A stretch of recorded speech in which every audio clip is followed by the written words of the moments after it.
Okay. It's kind of loud for you guys. Let's make that a little quieter.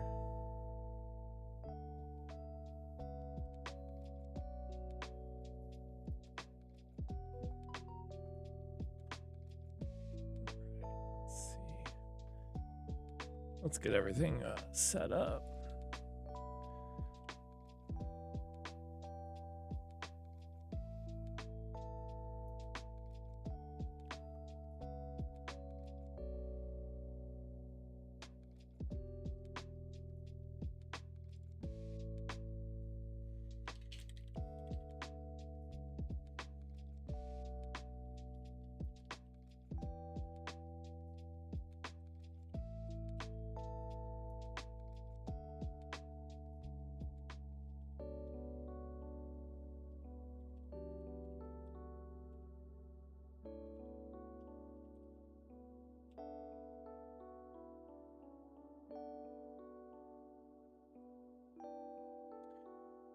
Research Dev, how are you doing today? How are you doing? Hopefully well. Just got the very beginning of the stream. Welcome.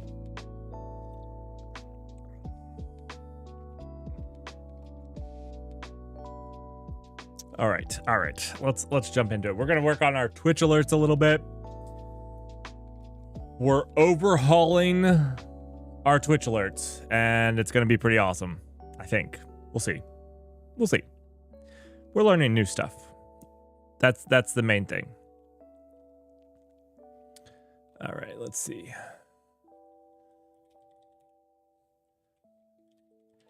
It's all right. Yeah, we're all ready. Oh, Saturday. I have a couple videos we're gonna record. Saturday. I've been working on them.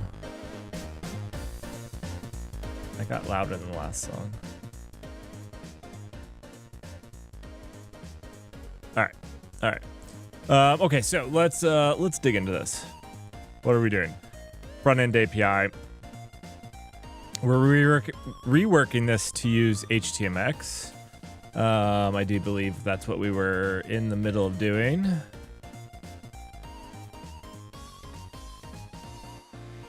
That was not what I meant to do at all. Let's see. Yeah. Okay. This is kind of where we ended. Let's see. Last stream we could do cargo run. This is just going to run like a test suite, which we can then look at local host 8080. All right, and so stream just raced forward for you. Let me check. Let me make sure that everything looks good on my end. Let's see. Drop frames are at 0. Bitrate that Twitch is getting is in the perfect zone. Maybe just try refreshing. All right, so what is this doing? Well, basically, the front end is, we're making a front end request, and then HTMX is creating a webhook back, and that webhook allows us to switch in messages, which we're going to use for our alerts.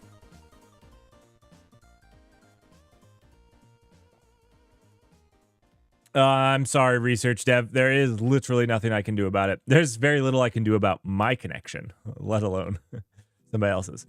So yeah, we have this. The main, this only ever runs as a library for my Twitch alerts. So this actually has a main and a lib, but the main is there for just testing purposes.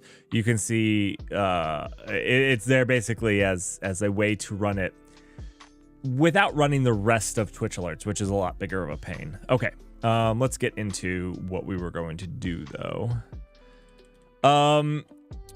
Let's see. So now that we're doing this here, let's see. Can we see? Okay, cool. I guess what we need to start doing,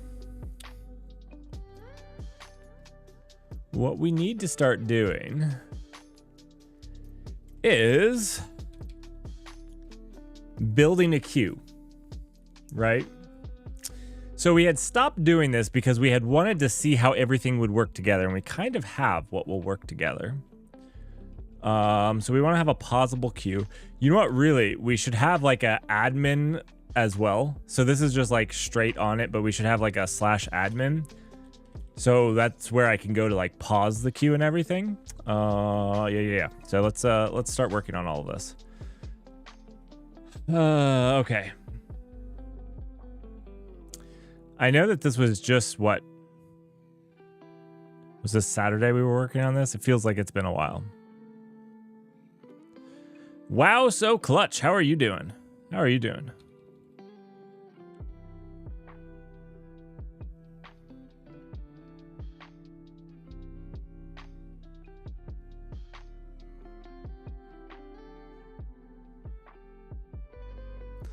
Awesome. Good to hear.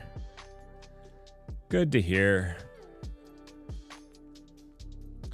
All right. We can probably do this template for the admin page. Probably makes sense. We'll do something like this.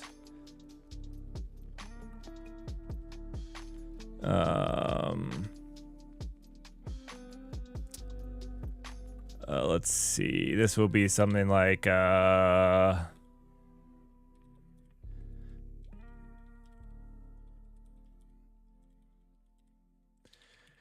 cool.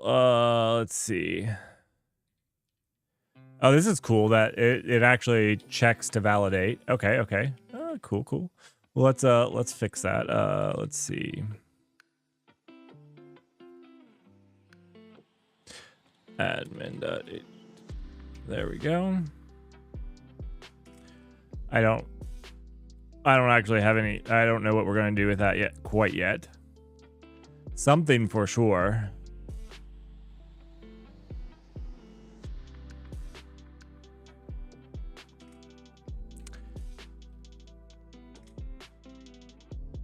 We're just gonna actually, you know what? That would have been better. Would have been better. Right? Just to copy index. Because it's going to be most of the same stuff, just with different stuff here. So yeah, we're just going to do that. Let's just get out of this.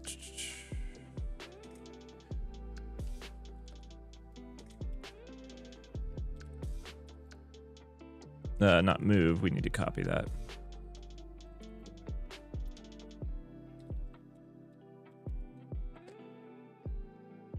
Sergeant Pepper, how's it going? We're just working on we're working on our Twitch alerts. So that's, you know, we're moving to the whole queue on the back end so we can pause them, as well as switching over to using HTMX. And that's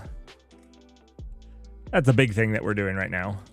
We have some AI updates to do as well. If we get bored or stumped with this, we'll switch over to doing some AI updates.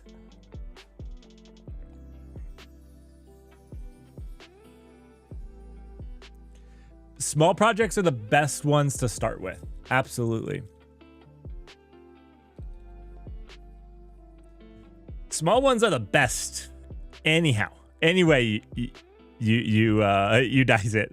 I much rather, when I get into a small code base, like okay, so it had been months since I had touched this, and it's not even particularly well structured code. But like it only takes seconds to get into, even though it's not great code, just because of the size. All right. We'll have to do something a little bit better for testing here. Like we'll do some random durations. That way, it gives time for the queue to build up and for us to pause the queue. Okay.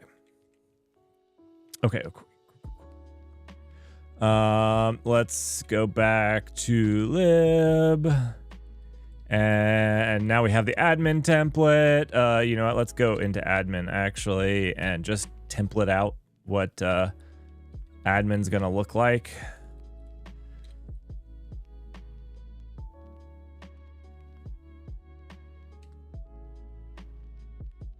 Oh, that was weird. So I have this idea here that I'll have an admin portal that I can access. And it's gonna look something like this, where it's like, you know, maybe latest events here. Latest events that have happened. Last sub, something, I don't know. And then what I want to do is actually have like a, no, not last sub here. What I think actually maybe is like, I want to see the queue. Event queue. So like if there are logged up queues, especially what I'm thinking is, I think with like bits, I want to do text to speech, but I only want to trigger them like when it's time. So, you know, this is maybe something I'll have up all the time when I'm streaming. And then, you know, just a few things like pause, queue, play, next, TTS, you know, something like this. Maybe we need 2 queues, one for TTS.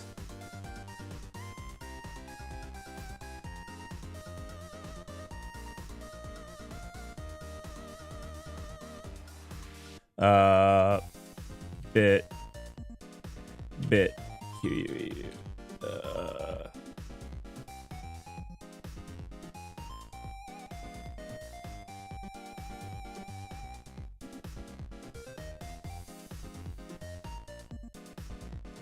Oh, that sounds amazing.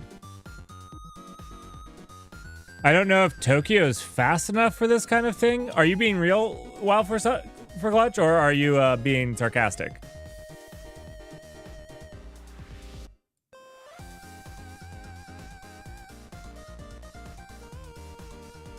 Okay, okay.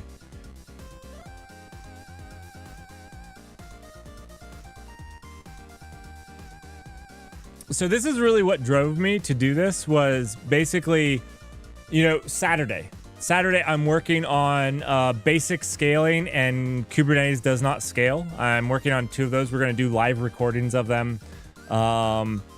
And I want to pause my Twitch alerts. And so that's where like I need this button where I can just pause the event queue and be like, hold up. Because I don't want events to go, but I want people to get their events, you know, after the event or whatnot.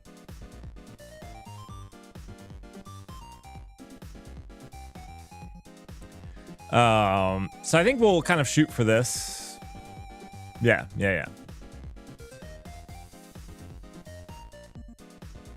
We might add like more stuff, more like moderation stuff here, so we could like have chat and stuff going into here and whatnot. But this is going to be like an admin dashboard. That's basically what it's going to be. So let's see. That being said,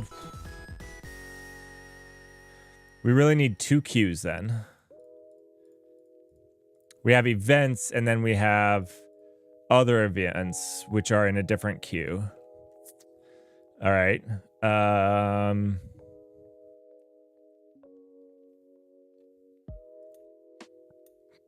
We need 1 queue that automatically plays unless if it's paused. And then it should just back up. Another thing that I'm thinking here, you've done Little Rust so far. I've done more Rust than I like to admit, but I also have done less production Rust than WoW So Clutch. Or no, than Sgt. Pepper. Than Sgt. Pepper. Actually, I think I have one thing that's kind of production Rust, but okay.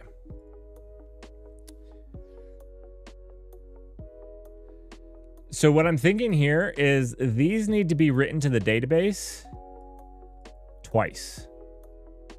Once when they're put in the queue, and then once when they're successfully played. We need to write it to the database. So we're going to have to update our database to have like a field.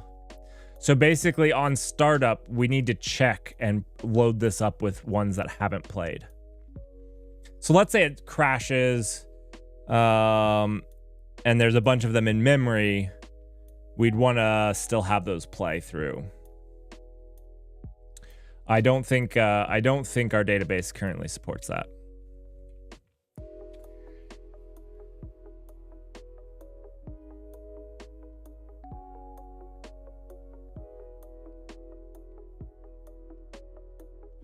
And the front end doesn't even own the database. It's gonna have to make a call. This thing doesn't own it. Okay. Sorry, just thinking through that. All right, so we're probably gonna want a div of some sort. Let's see what the AI comes up with. That was not what the div. There we go. There we go. Why is it wanting to do main? We already have a main. Oh, I did a slash. Okay. What?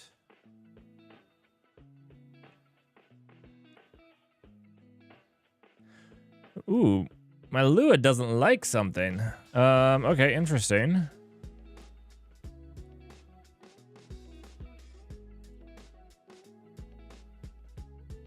I can't delete something.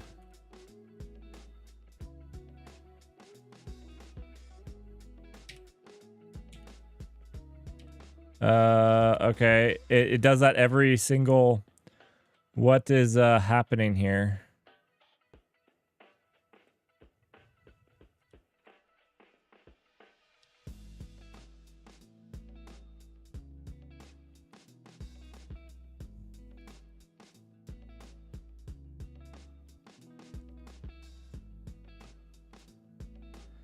All right, we can look in this, but this is not mine. Right? This is in LSP. So this is like the language server. Maybe I'm sending something bad to it. I guess maybe there's a bug with the HTML language server. Is there an HTML? Do I have a HTML language server installed? I don't know.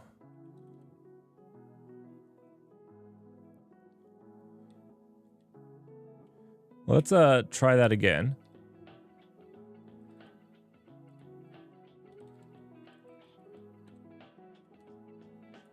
Okay.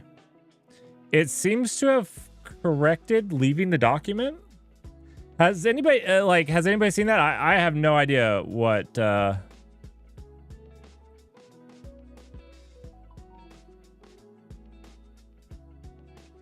What is this writing? What is this writing?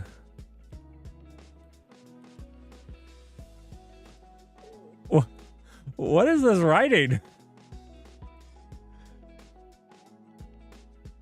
You know what? Let's help this out a little bit. Let's try this. Let's actually try to get the AI to do something useful. Let's try to get the AI to do something useful. No, I don't want to do that, right? Let's see.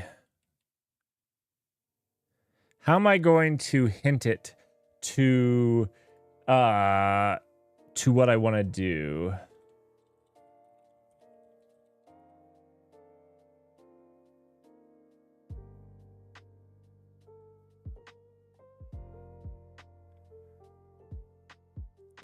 I guess we can do comments, right? Like, I guess we can do,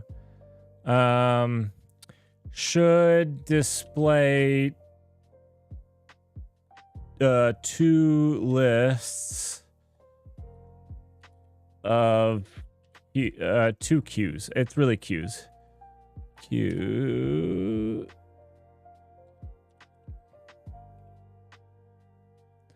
With buttons at the bottom.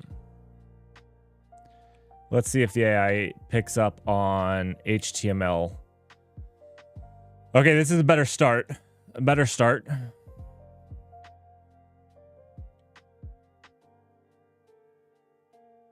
I don't know. That's too much to read.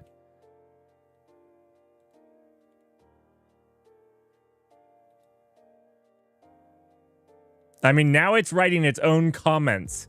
It's writing its own comments. Okay, it wants to end now. It's done. It was like, I'm done. Achieved. We achieved something.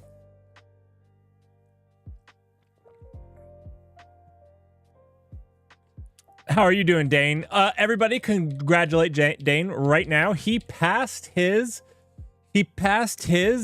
something. It starts with a C, and I forget which one it is. JD Pitt from YouTube. Hello, how are you doing? Congratulate Dane.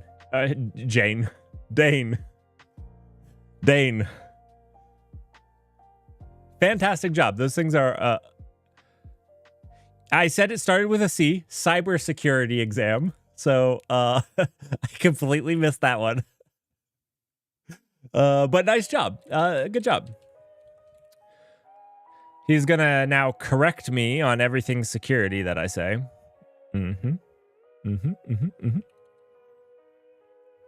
Let's serve this, see what it looks like. I have no idea what it's gonna look like.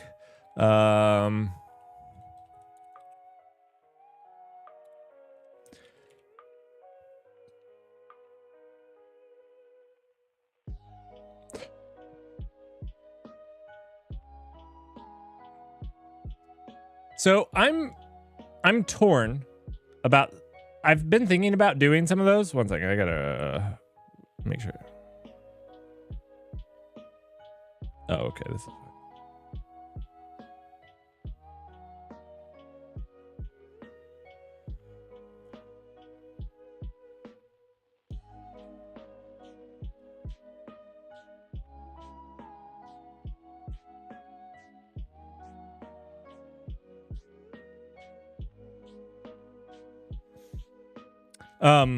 Sorry, something with work. Okay, what was I saying? Yeah, I apologize. I just had to respond really quickly. My bad. And it completely sidetracked me. Oh, these tests. So my thing is, if I was to do one of these things, I would want to stream all of it to help people like study for it. And I feel like it would be a difficult thing to do. It would limit my course material, if that makes sense. Like, there's be very little course material that I could stream. And then, like, as far as the exam, they won't allow you to stream the exam. I mean, I could do it and risk, you know, getting my exam voided, which I guess maybe would be fine with me.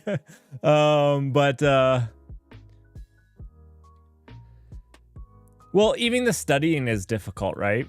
Because a lot of places where you sign up for like classes and stuff for it don't want you to stream their stuff. I was gonna say, yeah, even the material, depending on it.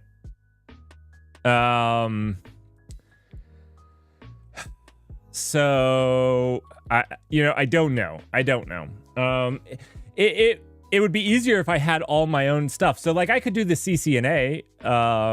That's like a Cisco. Although I don't think it's called the CCNA anymore. I think they broke it out, one easier one. They broke it out into two. I could also do the Kubernetes ones because I have all the material myself. So then it would just be like practicing doing stuff really fast with the command line tool. But that doesn't sound like fun streams, really. So, yeah, I don't know. Not sure. I'd like to do it at some point. I don't know how to do it and make it remotely interesting. What was I doing? Okay, so we did it. Oh, let's just run it and see what this looks like. I thought that I could have typed it faster. What? How did this break that? Oh, you know what? I didn't even call this admin. But how did what I did? Oh, I'm in templates. Dummy. Okay. This should work now.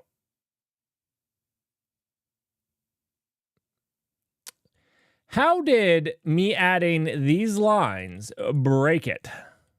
Well, I mean, this line and this line. Did I touch something else? Let's see what line this is on.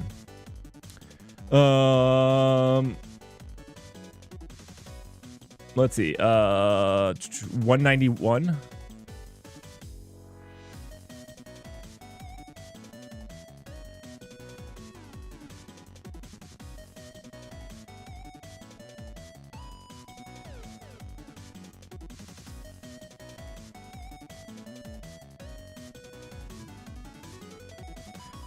So I'm in a weird spot because of being a generalist, sysadmin, automation person for so long.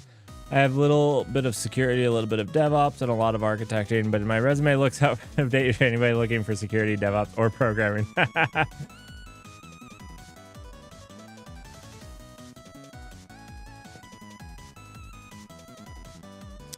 All right, Sergeant Pepper, I see what you're saying. I see what you're saying, but I contend that we didn't touch this code. No, we just ran up here. It was running. We went and we made the HTML.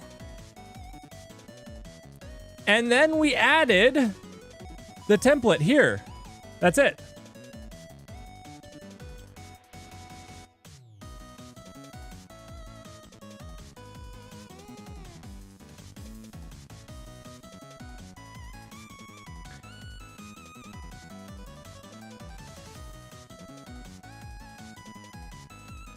So, let's see. This is, what is this? Shift K? Yeah, Shift K.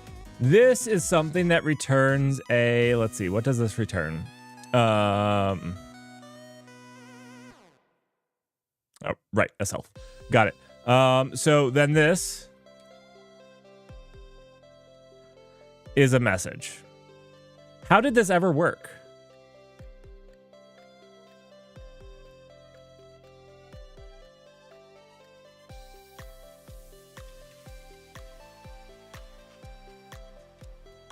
Like, and it's weird.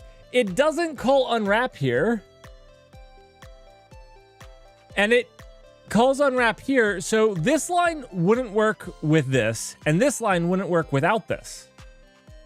How did it ever work?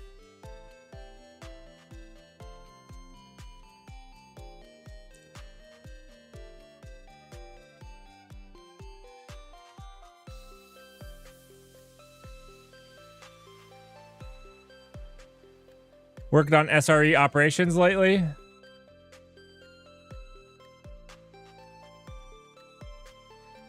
Dane, I agree with you. I've been doing a little DevSecOping myself. I'm at a point in my career where I work on some like higher level group things like that. Sorry for the vagary, but there you go. I think DevSecOps is interesting. I think that organizations need to figure out what the crap they mean by DevOps, and then they can figure out what they mean by DevSecOps, and then they can figure out what the crap they mean by platform engineering. I have my own opinions on these. Yeah, I don't know how the crap this ever ran just 5 minutes ago. Not sure, but it did. So we're just gonna go with it.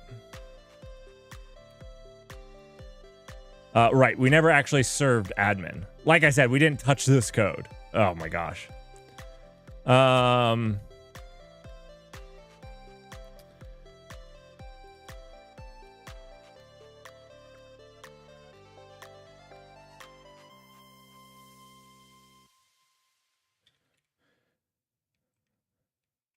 Ready for that hot reload? Hot reload.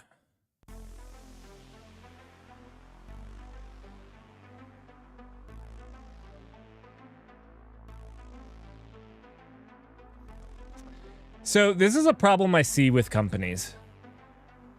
To do, doing, done, achieved. Add to do. Oh, and did we accidentally leave the webhook in there? So the webhook, the WebSocket is like pumping messages to the front end. Okay, well, this is dented, but okay. It's super dented, but it is what it is. Let's fix this a little. This is a disturbing thing that I see companies do. So obviously there's economic pressures. So you have these economic pressures coming into companies. And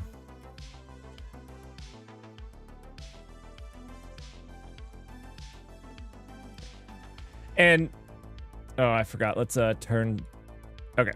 So, and you might say the economic pressures aren't real. So like last year, there was economic pressures coming into CEOs.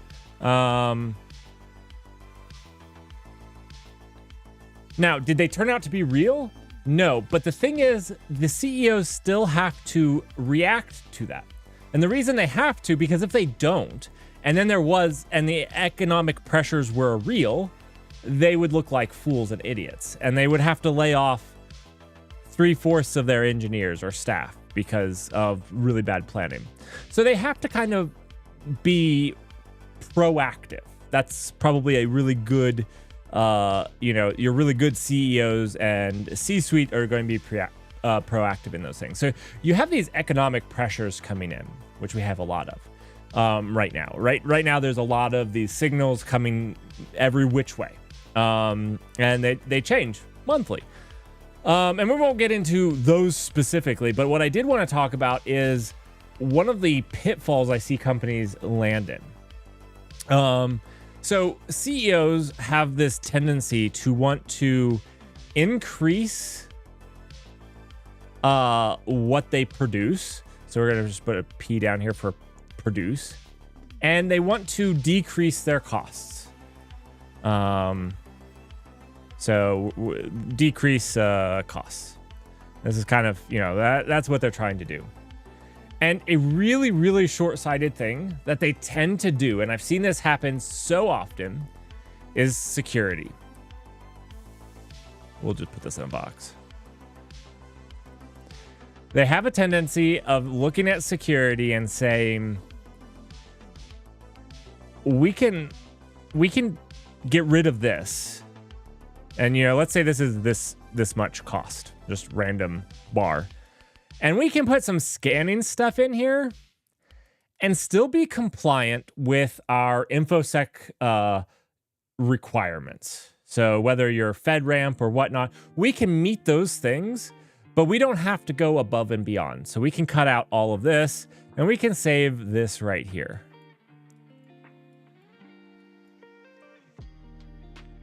That's their, and you can pay some money for these tools here. To try to replace some of that.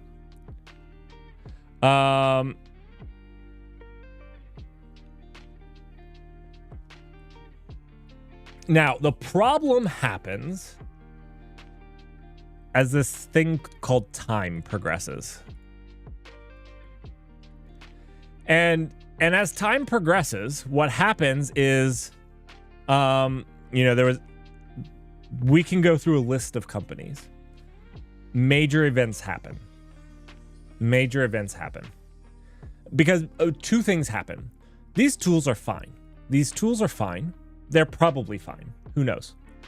But what the company did here, what the CEO inadvertently did, is all of these engineers that are working to pump out the thing that you make get the idea that security isn't... This is the biggest problem.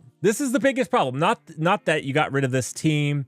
And I'm not saying that this is a good idea just from the team perspective. I think they should have kept whatever. But the worst part about this is it tells this team, these engineers producing this, security is not of the utmost importance. And that is the worst thing you can do as a technology company. And the reason is, as a technology company, you are open to the world attacking you. Let's say you run an ice cream store.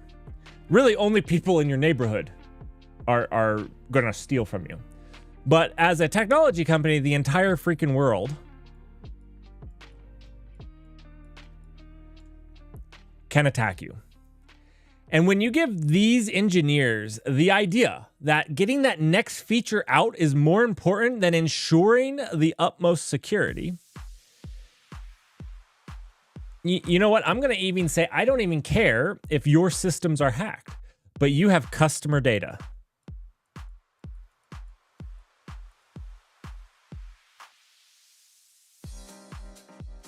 And it's your responsibility to protect that to the best of your ability. Breaches are going to happen. Breaches are going to happen. And whenever I'm a part of one of those breaches, I want to be able to look everybody in the face and say, I tried my best. And you can ask anybody that I work with, whenever something happens, security-wise, I raise it as a thing that we have to stop and address. Like if there's anything that we know of. Because it has to be of the topmost importance. And most importantly, what the CEO inadvertently does here is tell you that it's not. That this is where we can skimp. And that's the problem.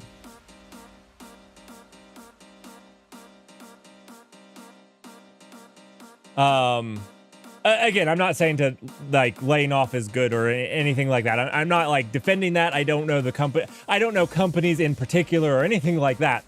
I'm merely just stating what happens in the company when you do moves like these that I think inadvertently 6 months, a year down the road causes major breaches that then suffer customer data.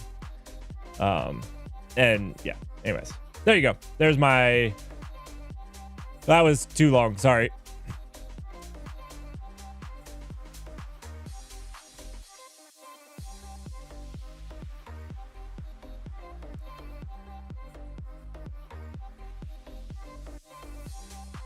I think C-suites really need to focus on the subliminal messaging that they say. And those are some of the things that I would encourage leaders that are wanting to lead is to be conscious of those things. You know, make sure that your actions follow your words. You can't say security is of the utmost importance and then say also release tomorrow if engineer is like, well, I don't know, we haven't done a security review or something like that. Or, you know, we haven't had time to go over the CVEs that are in our container image. Well, if security is of the utmost importance, put your actions where your words are.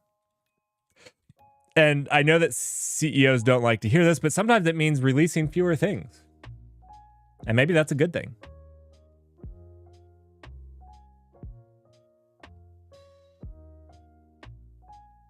Just let you know when the null cloud is ready for a security engineer at DevSec. All right, Dane. I think you're that's gonna be your division. More code, more better. Hardly. Okay, so this dashboard is garbage. Let's go fix it a little. We don't have to actually get the whole dashboard ready, but I feel like I need to at least review this AI. I wanted two queues. Okay, I wanted two queues side by side. This isn't really queues. I'm not sure what this garbage is. Okay, so should play. Okay, this is not displaying alerts. I guess this would actually display the last alert down here. We could do that. Okay. It's not. Oh, this is why we're. What the garbage, man? Did I write this? Okay. This is why it's displaying 3 times. Oh my goodness. What a disaster. Oh my goodness. When I save, it adds it back. What demon is in my computer? Did you guys see that? Did you guys see this come back? Did you guys see that?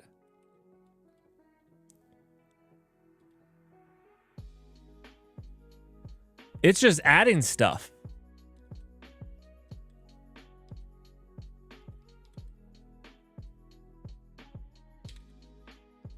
Oh my gosh. Okay, watch this. I'm gonna save it. Wait. This should. Okay, this is fine. Okay, I'm gonna save it.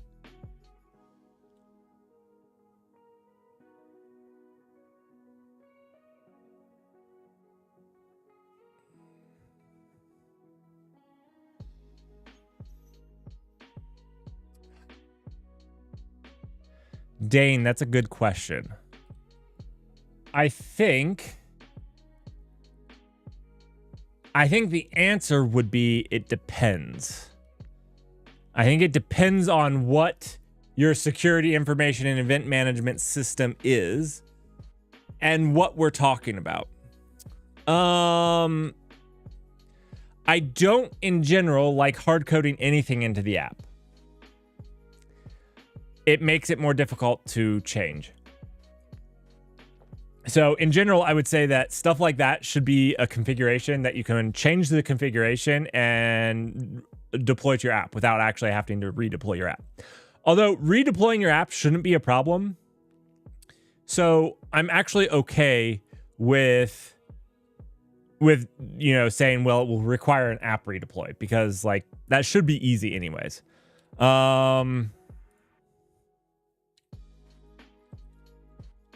All right, I'm going to write. All right, I'm going to write, and we're going to see this. Watch this live. What is happening?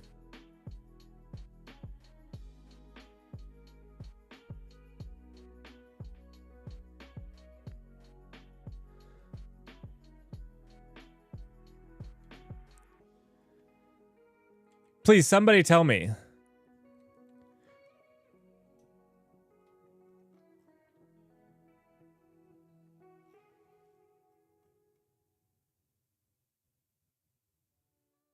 Is this how my Rust broke?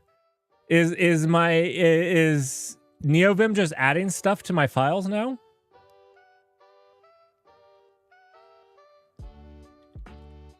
Look at that. Every single time I write, it's adding crap to the end.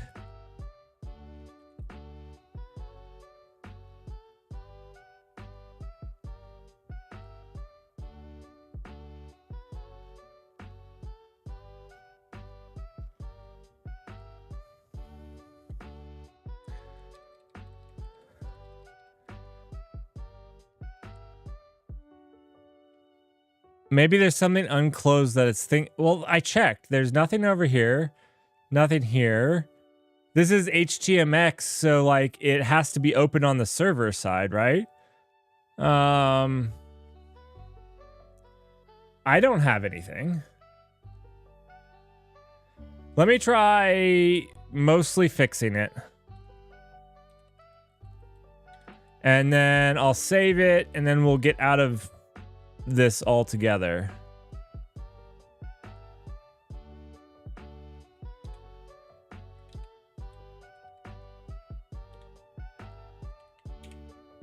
All right.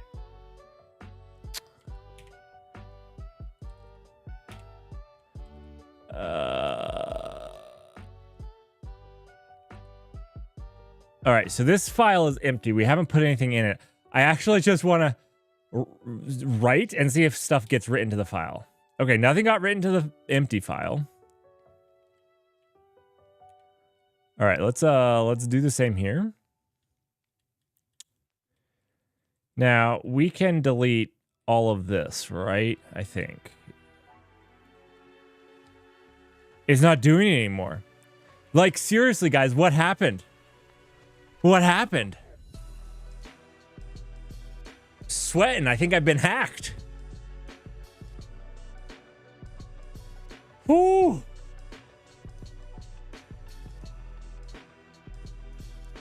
I broke it. What did I do?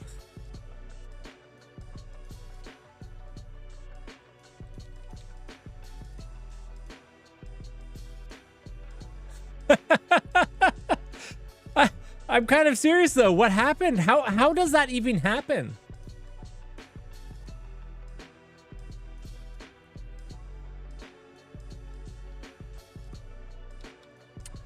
Okay, so first thing is we have these two things that should exist side by side.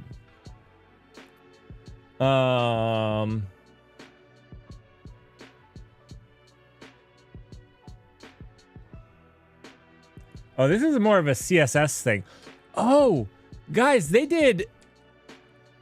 Oh, this is interesting. The AI did Tailwind.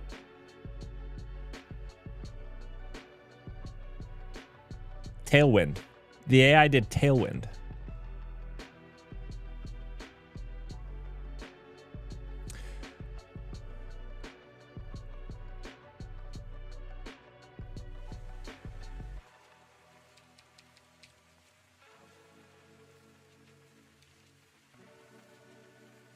I don't think I'm going to do Tailwind for this because Tailwind sucks, as well as my bigger issue here is with HTMX. How does that work?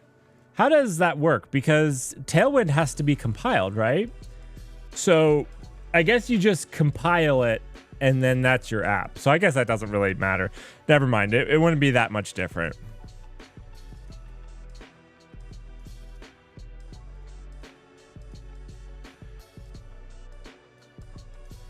Rust, HTMX, Tailwind.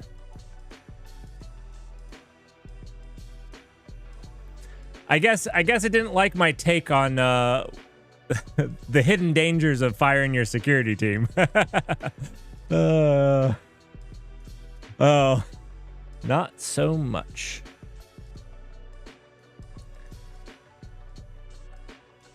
Should I just do it with HTMX? All right, you guys vote. I'm just gonna do some really like crappy CSS.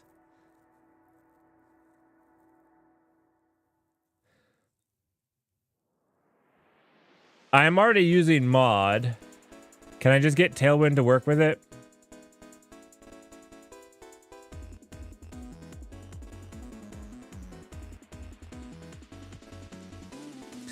Skeleton CSS for the win. Yeah, that's what I was thinking.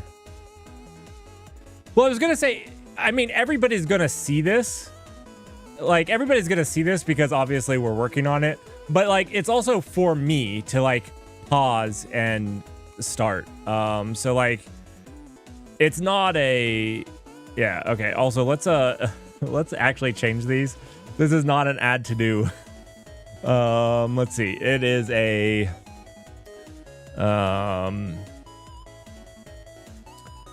the button is going to be pause. Well, it's going to be pause or start. Event queue. Start. Stop. That's a terrible ID.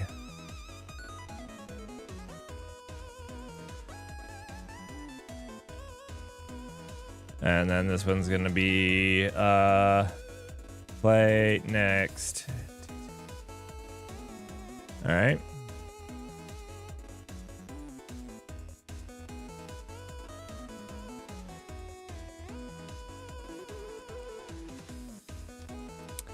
Let's see.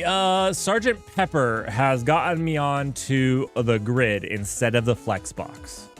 So I have actually been playing around with that just a little. I think he would be proud of me. I'm not sure. Maybe not proud, but you know, I'm working on it. I'm getting close to proud with.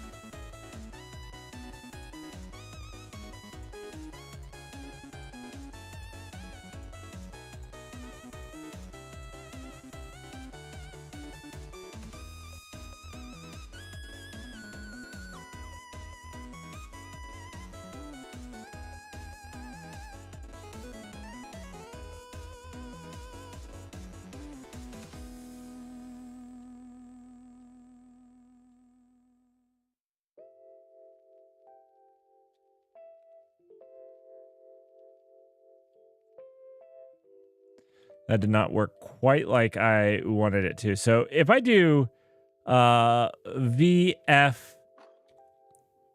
back one delete. Now if I do period, it should repeat that same thing, right? Okay. Sweet. I don't know why it didn't work the one time. Yeah, like there it didn't work. Why? I don't know. because it's the same thing.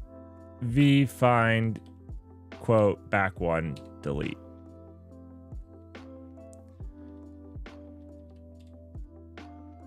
I thought period just repeated the same steps you did in the last action.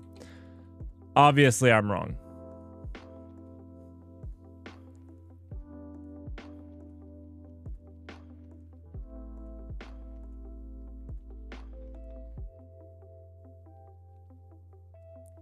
The good old float right.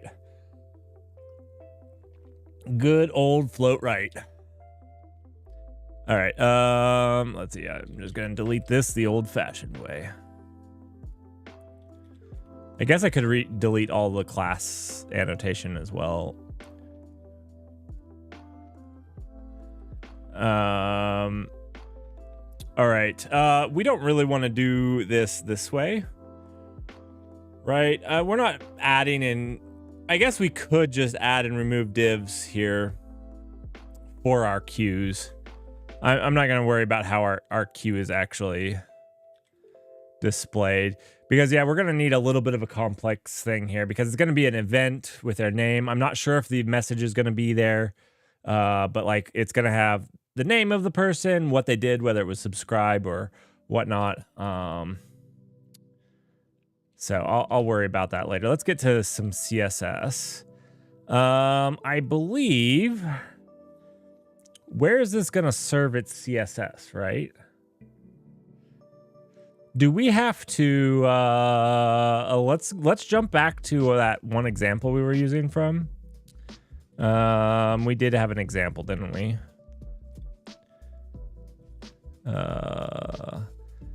Code.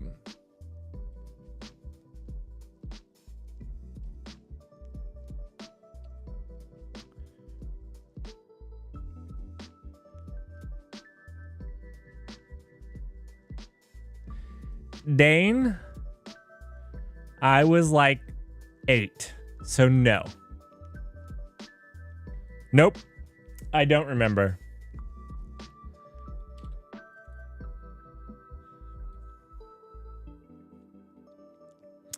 And then I went to college for chemistry. Didn't have a whole lot of HTML involved. Then I was in chemical engineering for a little while. Also very little HTML, but I did program my Excel sheets just a little. Just a little. You know, the Excel sheet that told you whether you get cancer if you licked the part or not? Yeah, there was some programming in there. I was pretty proud of it. Let's see.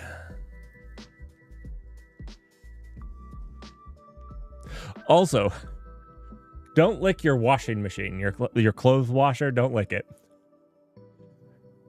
Probably can't sue them for cancer afterwards.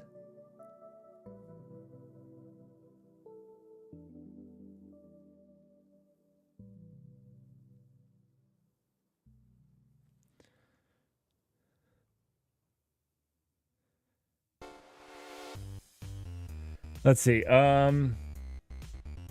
So this was using Tailwind. This was configured to use Tailwind. But I think the Tailwind actually just exported it to the CSS. Just built here. So how did this serve that? I guess I'm a little confused at like with HTMX, like I guess one of the things that like happens with the front end when you have a classical front end, like a lot of times you have this bundle that gets pushed out to the browser. So this is your browser here. And so you have like this bundle that gets bundled up and shipped out that contains a lot of your stuff, like your CSS. But with HTMX, basically, we're sending this. Right? Which means we've got to... I don't know how we build that bundle out. Let's figure this out. This app did it, right? I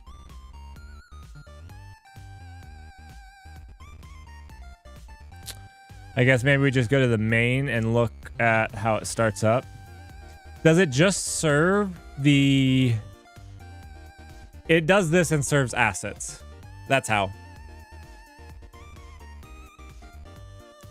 Okay. Which we need to do anyways, because we've got to serve... Okay, so if this serves assets, though...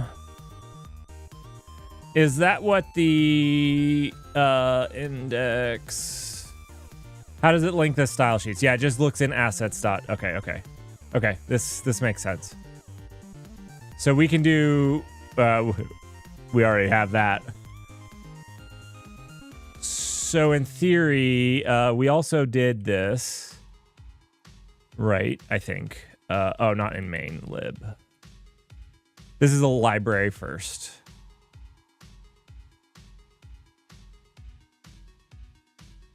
What is that, Dane? What is it that you linked? Is it PG-13 safe? And or do you not want it to be displayed on stream? All right, yeah. We have assets. So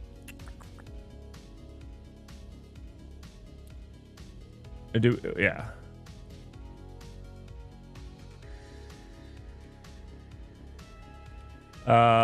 We had CSS, right? That was, yeah.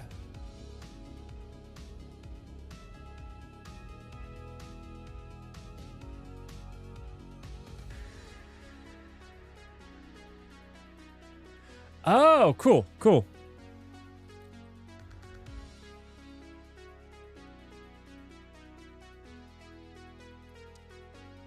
When I was 8, I couldn't read, so it would have been very difficult. I learned to read very, very late in life. Let's see. Very late.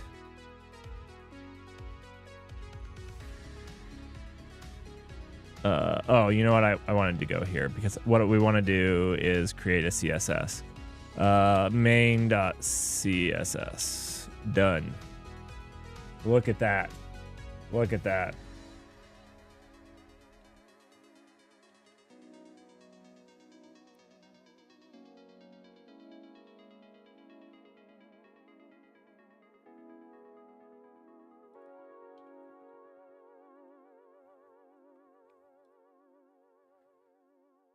All right. So let's look at the HTML. I'm just trying to think. We have what? We're trying to do these two things side by side. Ooh, okay. So if we do them in the grid, I'm gonna have to look this up. Right. Let's see if the let's see if we can't get the AI to do it for us. Ooh, let's ask ChatGPT.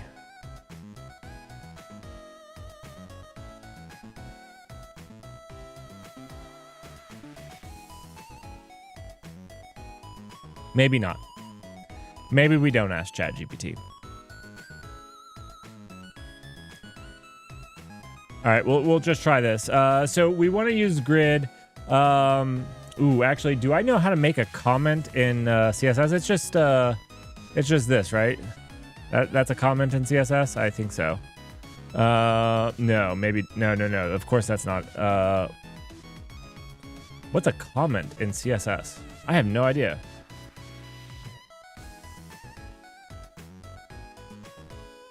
Oh, okay. Yep. Of course. Write some CSS. Write some CSS here. Thank you, AI, for completing that for me. To display two divs side by side that contain lists of elements.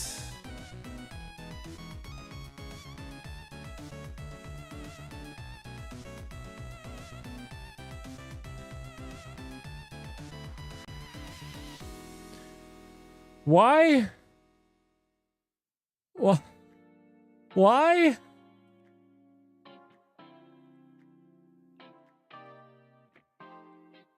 We're getting to it. We're getting to it. It's okay. We just had to talk about main.js and HTML first. We're good. We're good now. All right. Inline block.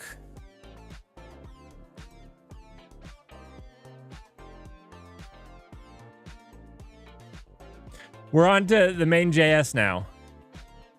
This is fantastic. You're a little...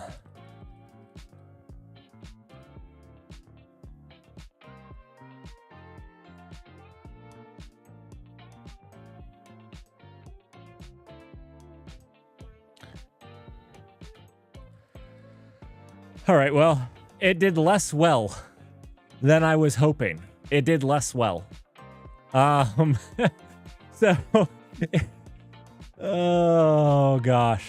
Okay, so let's go back into, let's see, admin HTML. I was hoping it would do something here. This is just Copilot. Yeah.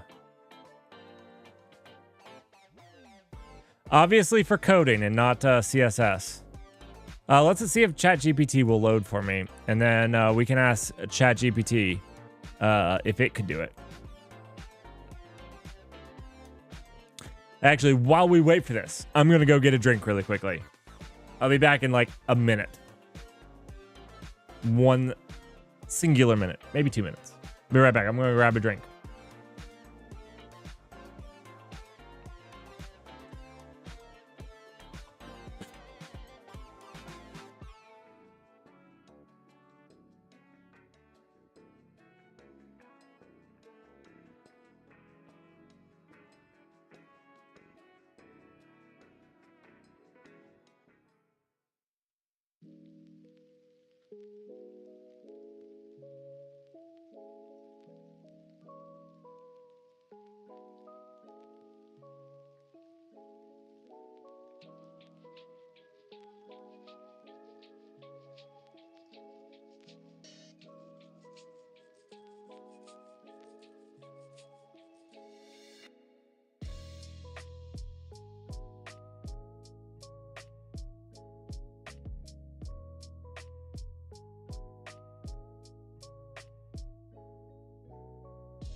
Oh, okay.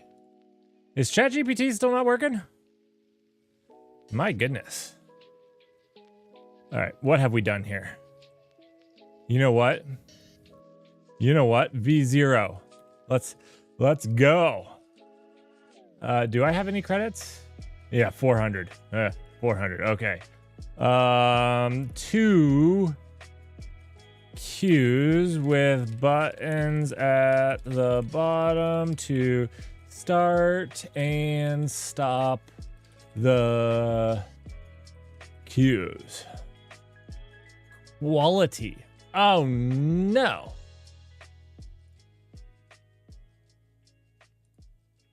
So I have to do speed. Oh, no.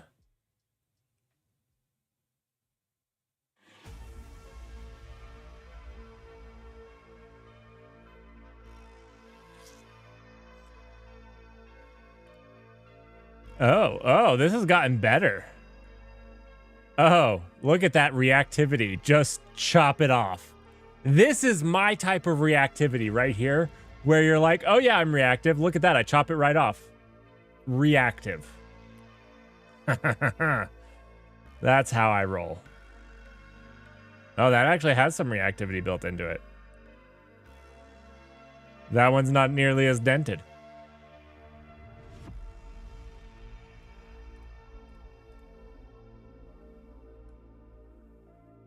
This one is dented. This was made by me. This is me. 100%. All right, this one's good enough. Let's look at its code. Sorry. I had too much fun with that. Ask it to make the first... Okay, make it more responsive.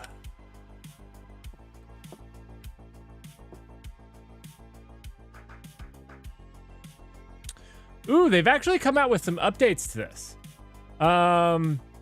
Because like, I was gonna say one of my complaints is that it assumes Tailwind. So if you wanted to use this and aren't using Tailwind, I thought that they were gonna give you the CSS. What the crap is this? Why give you this? Like, what is this doing for you? Thank you. I guess it's better? Better? Dang, I was actually kind of excited about that. I was like, oh, if it gives me the CSS, that would be fantastic. I could look at this, I guess. Let's see if it got more responsive.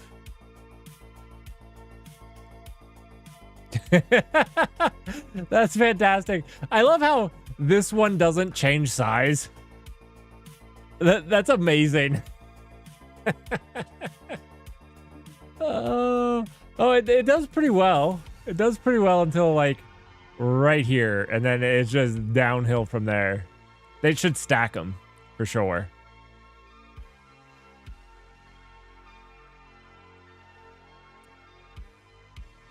Yeah, this is okay.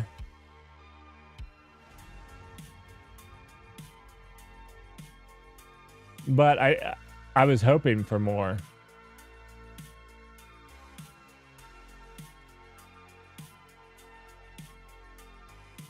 Huh.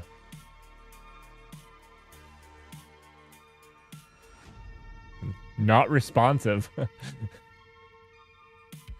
I mean...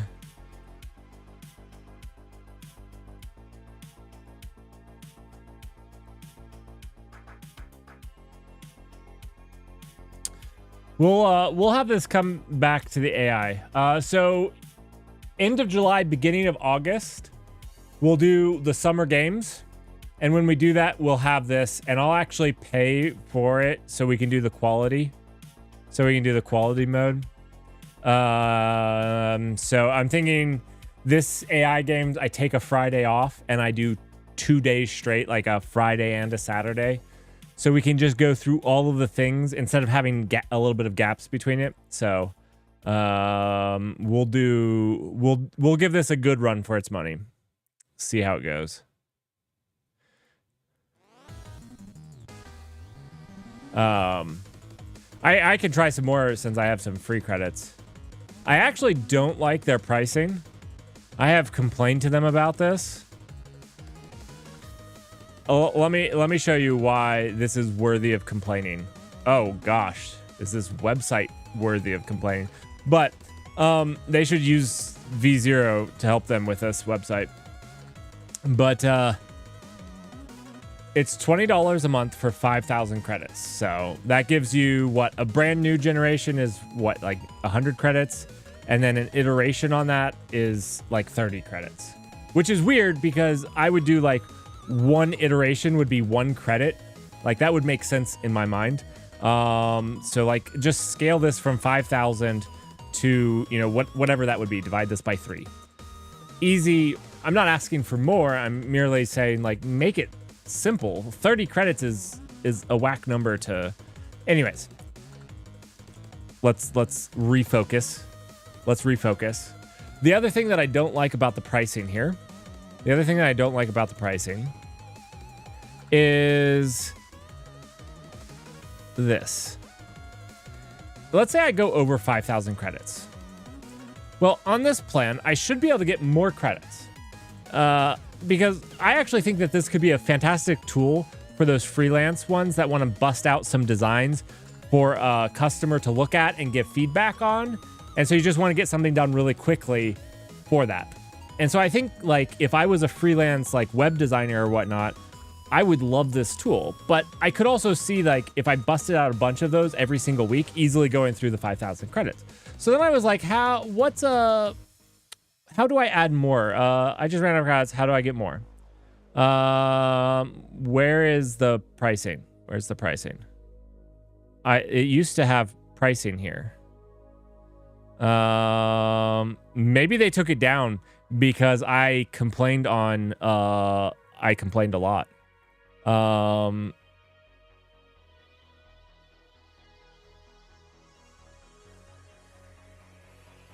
my goodness. Okay, so I'll give you the short and dirty, and when I get a pro account, we'll see how much it costs to add more. That will be fine. We'll do that to see if they've changed. But basically, it costs more than $20 to get another 5,000 credits. It costs $45 to get another 5,000 credits. So it charges you more the more you use it. It's the only service that doesn't have a bulk discount. It has a bulk penalty. It literally has a bulk penalty. At least it did. They removed it, so I can't tell you how much it is now. And maybe but usually you would think that another 5,000 credits at most should cost you $20. Maybe 15. You usually make it a little cheaper because they're on this plan, but yeah, anyways, that's kind of my biggest problem with it at this point is their pricing model. When I pay for it for the AI games, we'll sort it out. We'll sort it out, and we'll see if maybe they've updated it. They didn't reply to my tweet and say they were fixing it and that it was an oversight. But Elon Musk also has not replied to my tweets. And I have some fantastic ideas for him. So these people should just start listening to me some. It's AI for the 1%. Do we have people that use these on stream for status? Is that the next thing? Like, I'm rich enough to actually pay for the AI. That's like my status thing. Like the AI pen, like people get it just to wear the pin, just to be like, yeah, I'm a baller. I got money to throw around. Is that the next thing? Our AI glam, our AI glam. So I can bust this out on stream just to show you guys how wealthy I am.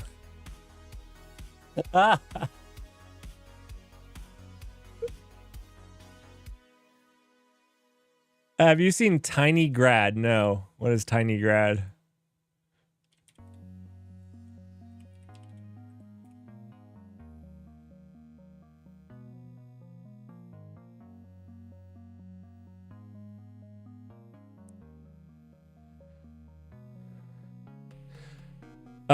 Tiny Grad, this thing, a simple and powerful neural network framework, seems interesting. An open pilot to write.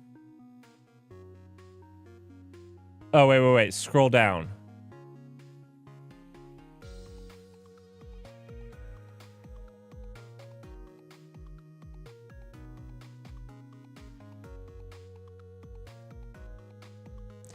Click on link first. This link? Okay.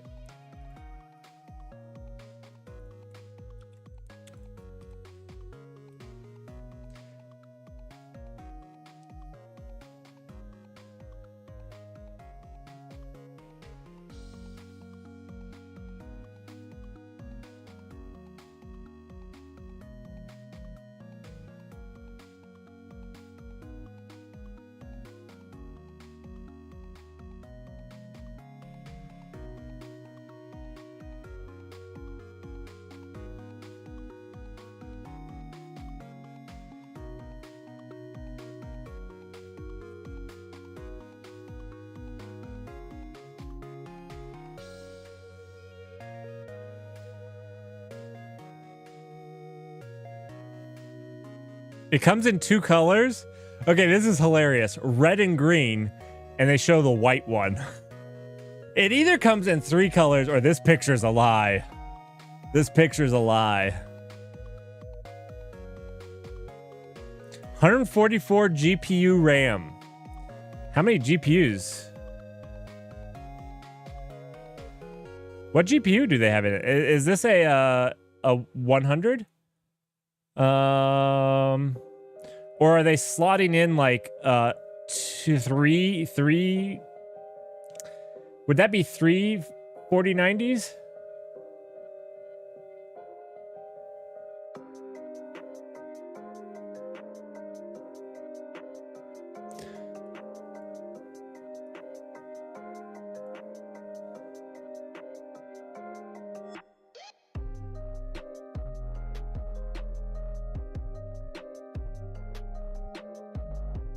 Pre-order for just $100. All this GPU for $100? Sweet goodness. Take my money. It doesn't tell me the final amount? Oh, okay. Here we go. I was gonna say, 15 grand. Oh, that hurts my soul. Oh, it was here. Mediocre. All right. Marketing tip here, Tiny Grad. Marketing tip. When you're asking somebody to drop 15 grand on a computer, don't say mediocre. Don't say great and fantastic. You know, just one up the great, but don't say mediocre. You cannot be delivering a $15,000 machine to a developer that's mediocre. It should be great for the price.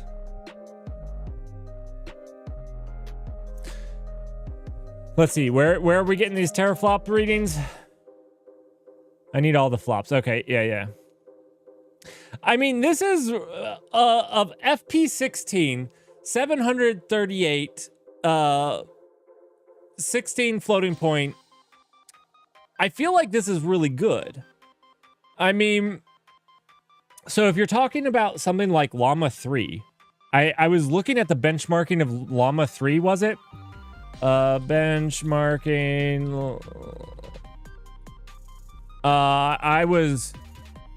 I was hoping to see a purple link. I was reading a pretty thorough one. I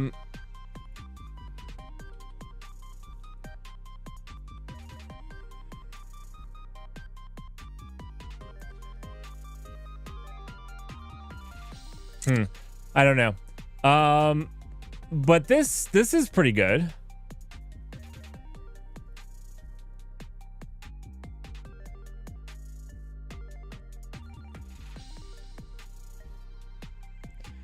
Well, Dutch, we're not all rolling in that senior engineer money. Okay? We can't all spend $750K.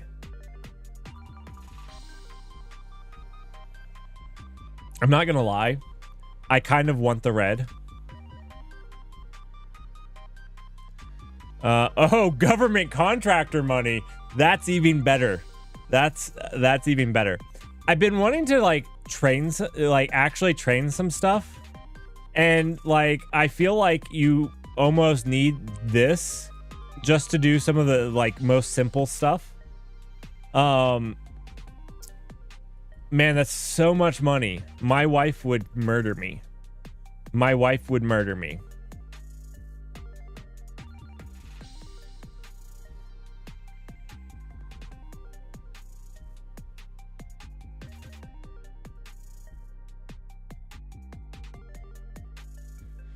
Just don't send one kid to college.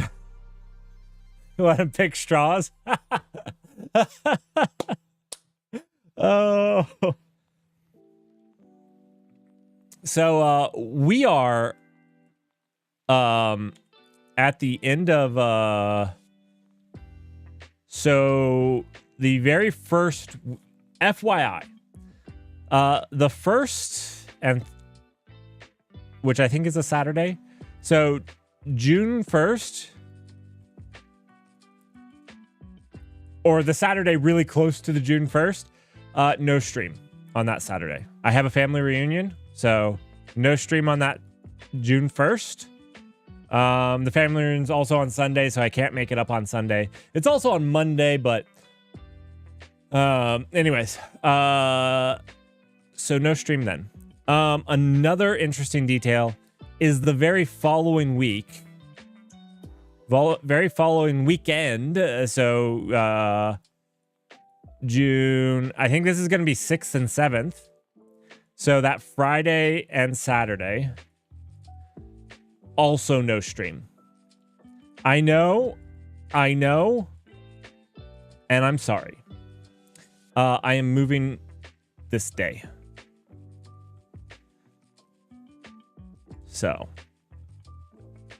I say I'm moving, but like I'm kind of not moving, but kind of moving. I am moving my family, and then I'll be here peacefully for a month myself as I fix up some of the stuff. So we're moving closer to family. We awkwardly don't live near family, and my wife hasn't been well enough to move. So we've just had a lot of stuff going on, and so we've never been well enough or whatnot, functional enough to move, and we kind of are now. And so we're gonna move closer to family. So I'm moving them this weekend. So anyways, these 2 weekends, no Saturday stream this day, no Friday or Saturday stream. So the news is getting missed this Friday and the Saturday stream. I'm going to try to make it up to you guys in some stream. I don't know. I'll be pretty busy the whole next week. But I'll make it up to you. We're going to do the AI games. Maybe the AI games at the end of the month. I guess it's end of July. Well, the AI games will be my make it up to you for this. Yeah.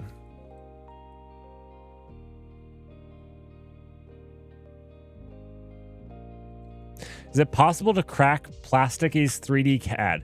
I mean, everything's possible to crack, right? I mean, is it for me? No, probably not possible for me. All right. Simple. Too simple Q.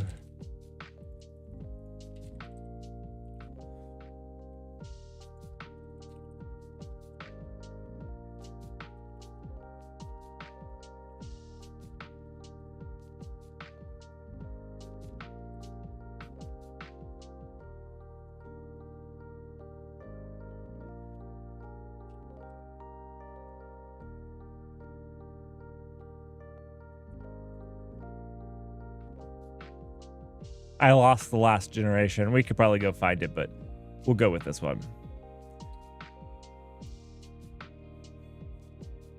No Flexbox. Come on. You can do it.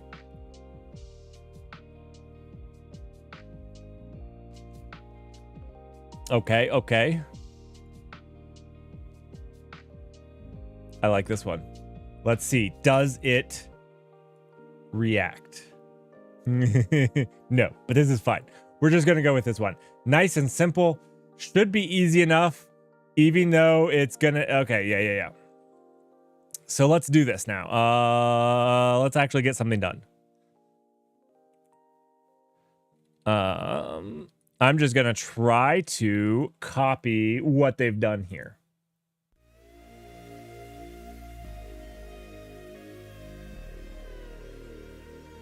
Ooh, look at that. Doesn't that look nice?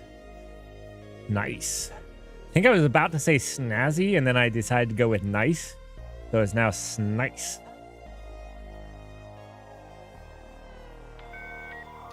Thank you so much. There's your AI powered Twitch follow. That's a custom message just for you. Thanks for crossing paths. We're working on that system. We're working on making it better. All right, it doesn't need to be this big or this nice. I do like this where like we could actually drop down and see the thing. That's step 2. We'll go with this one first. Okay, so we need to make let's see, div is going to be not an inlay block, but this is going to be a grid, right? This is going to be a grid. Thank you very much. And the width is going to be I have no idea. We'll do 75%. That sounds fantastic. Right? Not sure. And then we have this other inner div here. Let's see. Oh, wow. This is fantastic. Yeah. Okay. That's just spacing, so we can ignore it. We won't care about spacing. Just spacing. Yeah. This is the font at the top. Let's see. Back to flex. It's probably fine.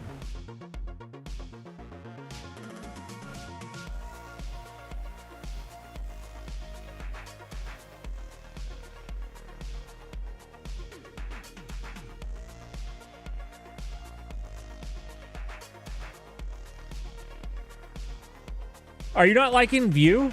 Are you seriously not liking view?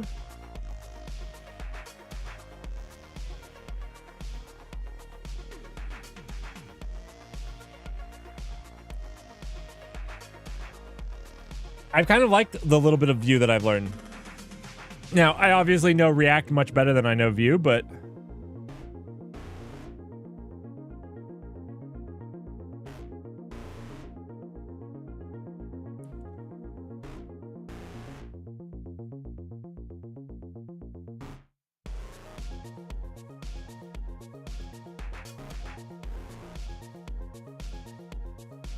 trying to figure there's so little resources. Okay, so this is true, and this is why I always tell somebody that's just learning, literally anybody that's just learning, if you're just learning, my recommendation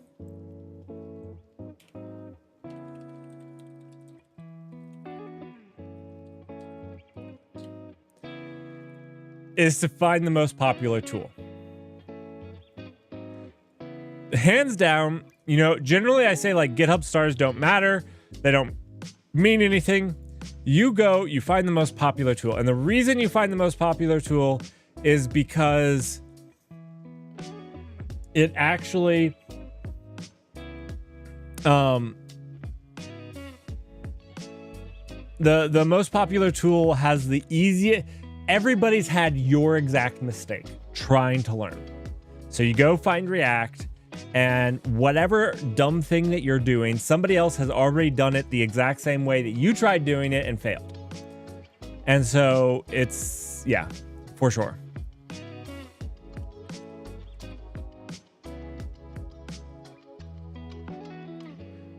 So we're gonna call this the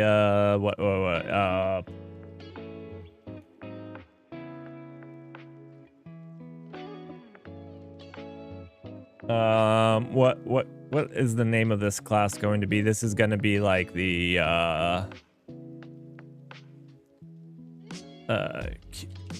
we'll just call it a Q.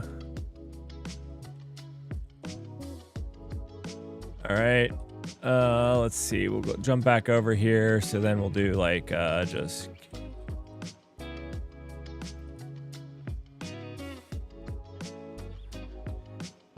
We'll do that, and then we'll jump back over here. Where was our, uh-oh, did I get rid of it? Oh, no, it's right here. Oh, goodness. Oh, goodness, I thought I got rid of it. My generation. What was I going to do? This is going to be a flex box. Item center. Okay. You know what we're going to do? We're just going to let the AI take the wheel. Proverbially. English. Not my first language. Okay, so we're just going to do not what I was going to just do. We're just going to do this, and we're going to say no, not not that. Not that either. Oh my goodness, what am I pressing? We are going to do that. Oh, look at that. I'm proud of it. I'm proud of it. It took the tailwind and adjusted it. I'm pretty proud of it. Yeah? Yeah.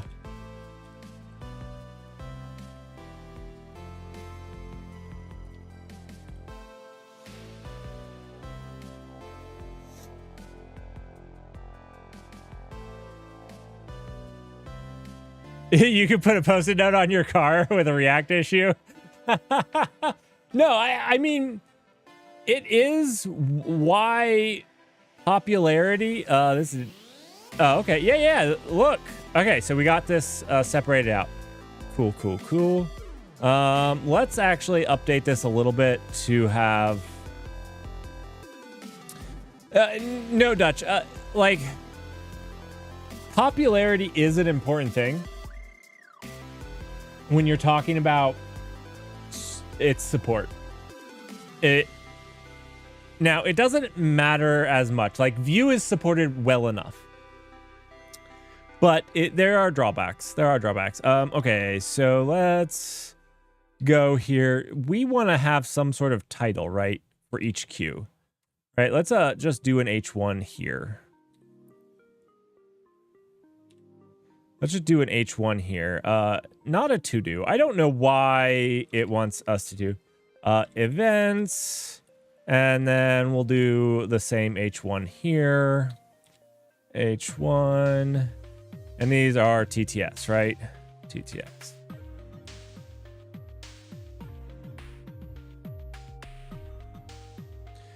React is not Microsoft. React is Facebook, right? And Next.js is a Triangle company, right?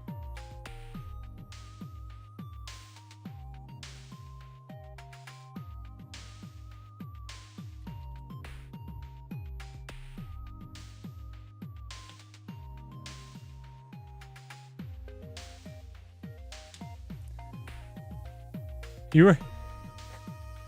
No, Next.js is Vercel, right?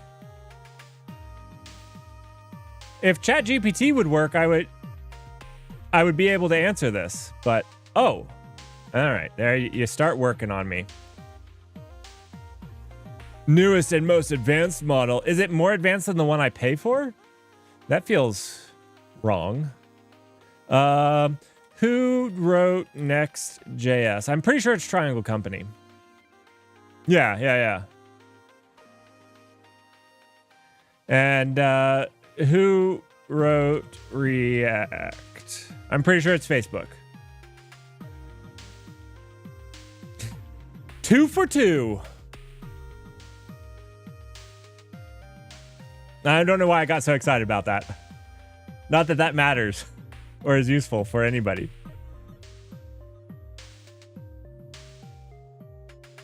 All right, events, TTS, and then we gotta make these. This is I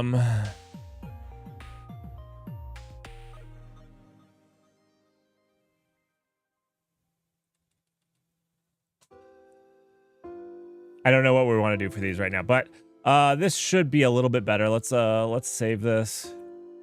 And let's see what it does. What does it do? That is not at all what I wanted. Yeah. That looks stupid. Oh. You know what? This is interesting. I think I'm like super far off. Because I think this is the row and I want it to be vertical row over here. To do and do it. Oh. Yeah, this is like, this is one row and this is one row, but I want it, this is one row and this is one row. So my CSS is a bit dented. I was too proud of it. Oh, I did grid, right? And then I did this Q. Can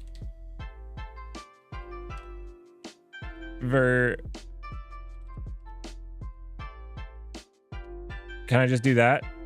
Will you give me something?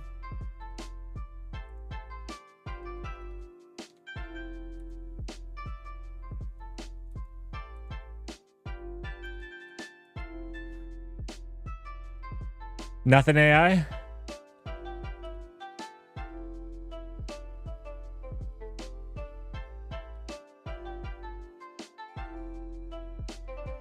I'm not even sure that's the right place to do this, actually. Let me think about it. I hate CSS. So we have, let's see. We have this, and we want this to be vertical, right? So the thing that's around, right, which is the Q, right?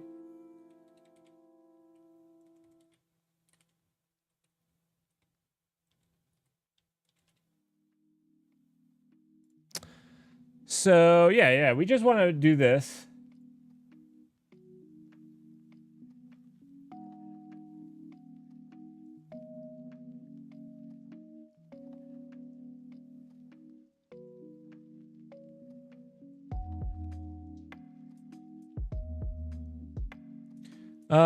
So yeah, okay, let's just do that. So this would be like, oh my gosh, I don't know why.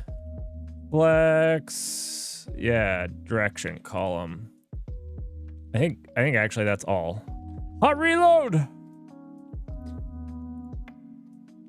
Okay, it's still dented, but okay, so this is not side by side now. But that's okay. Okay, that's okay. I got it at least doing what I thought it should be doing. This div is part of, it has grid, which is width of 75, which that looks about 75. I wanted them side by side. Oh, you know what? I don't know how to lay out on a grid. How to lay out the children on a grid, right? So these would be the children on that grid. These two things here. And obviously the grid is not okay. Let me look at this. I gotta Google this. How do I lay out items in a grid in CSS to be beside each other? I know that it has to do like where you start and stop. But yeah, we'll see. This should be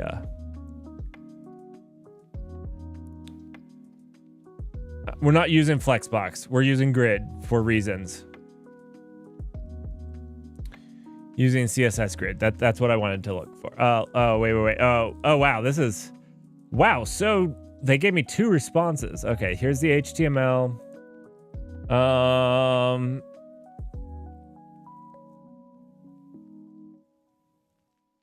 Creates 3 what? Creates 3 equal width columns. Right. So this is what I need. This is what I need. I just need 2 columns. That's where I forgot. This was my bad. I've not used columns. This is for Sergeant Pepper. Yeah. So we need 2 equal width columns.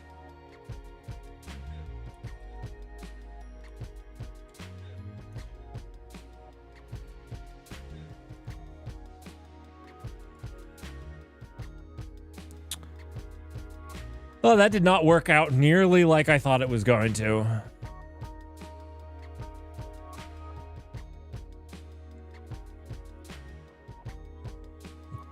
That did not work out nearly as well as I thought it was going to.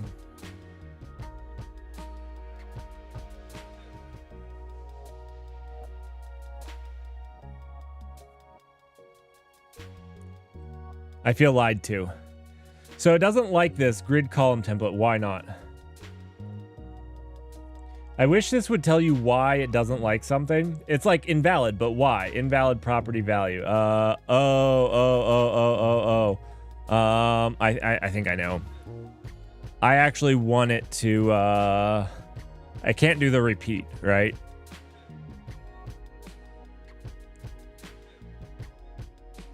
Oh, did I just forget that? I'm such a dum-dum. Sometimes. There we go. Semicolons matter. Okay, cool. So this would stop the events. This would play the next TTS. Cool. This is actually good enough for my CSS. Like, I'm good with this. Hello? Oh my goodness. Oh my goodness. Oh my goodness. Oh, that's actually from the code. Even better. Even better. Oh no. I accidentally was not pressing the button I thought I was. Let's see. I can just search for that. Interesting.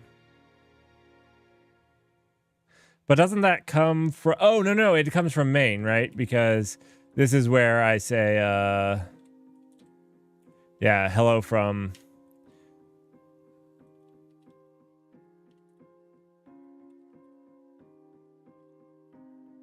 There we go.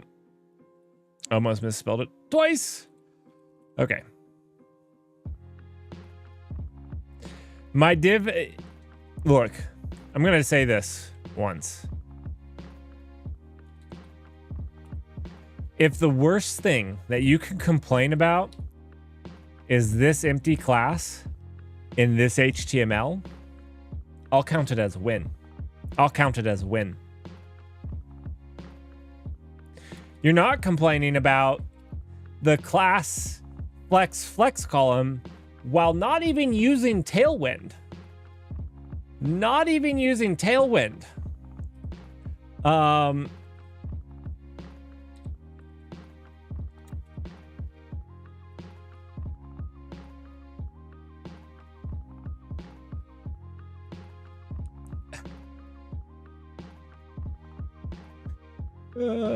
So yeah, we can get rid of all of that. We stole this code from somewhere.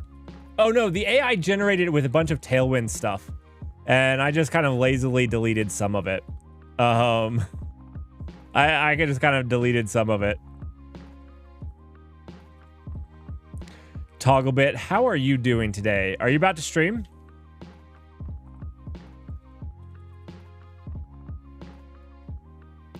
No?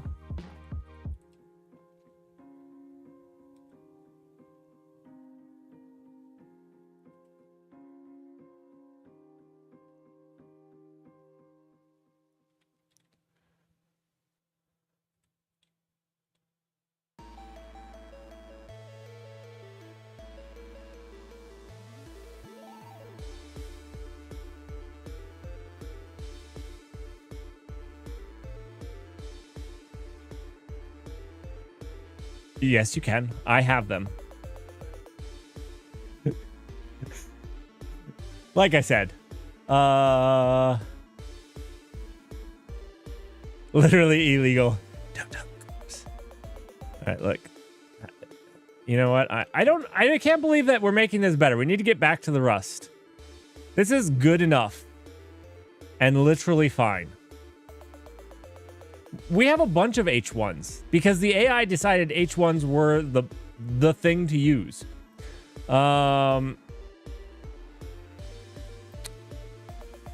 Yeah. See, we're just leaving them all H1s because that's how we roll. Because yeah, we're getting back to the Rust. Because this is fine. Look at this. It likes that there's extra H1s in there. Look at this. It's not even complaining. I know HTML. It likes it.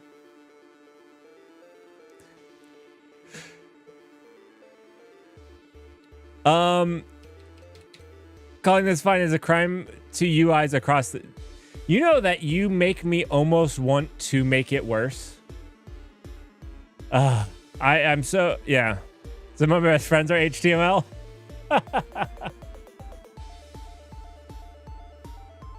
All right.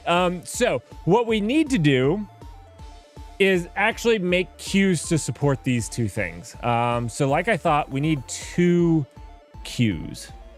Now, this is where I need ToggleBit to leave the chat, to leave the stream, because I'm not sure of a good way to handle this right now. And I'm going to do it a funky way that I think is bad, but it's the only way that comes to mind right now.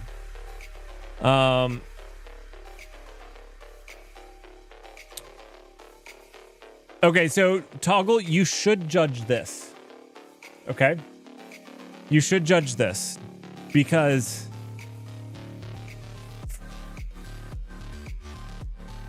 I don't like it.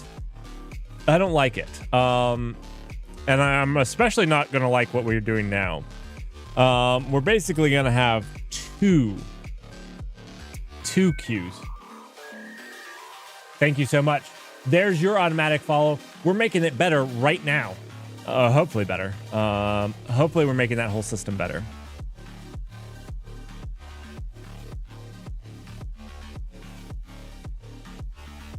Well, you're about to find some unwrapped. All right, so instead of a message queue, we're just going to make this event QUEs.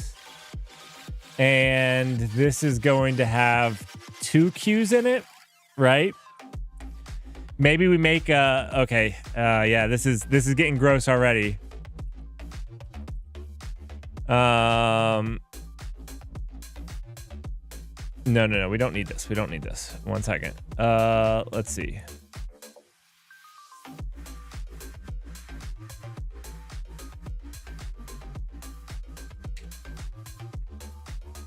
Can I...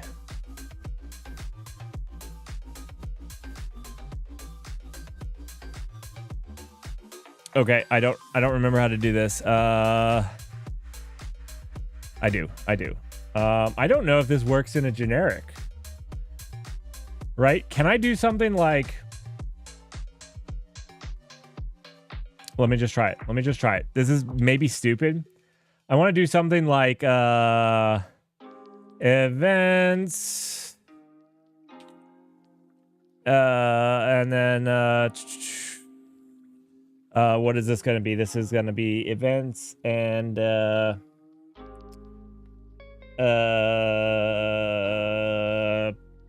TTS. I don't know why that was so hard.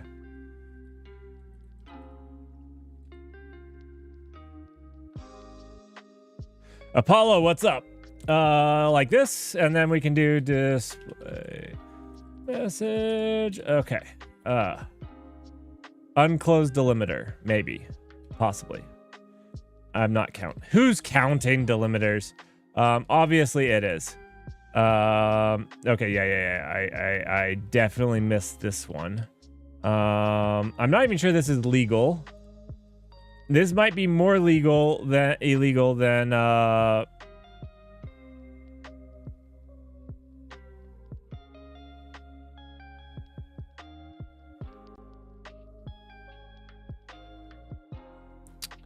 Right. So I was gonna do this with a tuple. That's what I went down here to do, was do this with a tuple.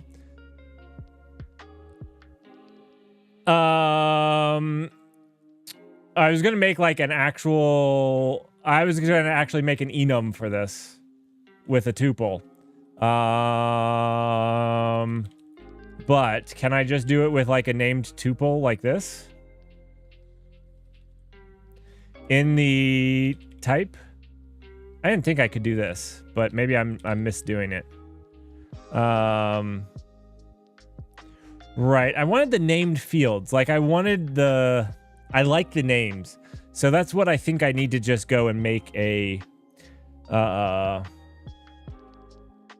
maybe I really should just do a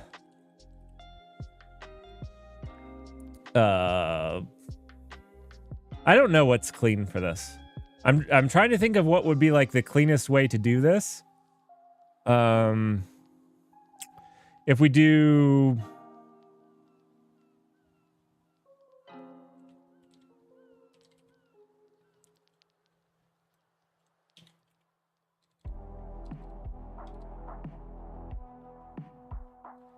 Will the AI guess what I want? No. No, it won't. If I delete the event queue, will it? No. Nope. Nope. Okay, let me just delete this. I should be able to, like, what? CI this? Okay. Pretty...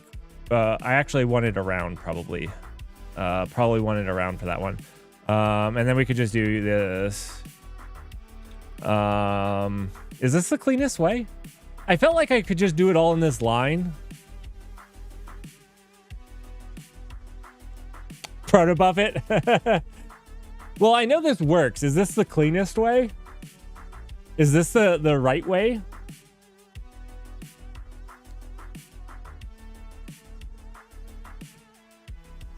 I don't know. Maybe it is.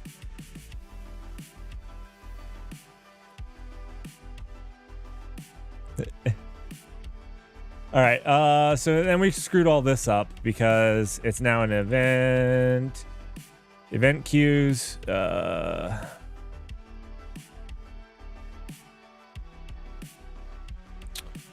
And we'll need to make a new one. We'll just make...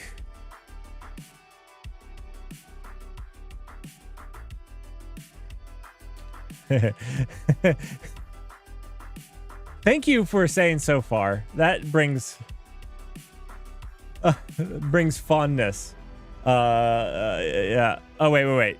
Not there. Let's do it here.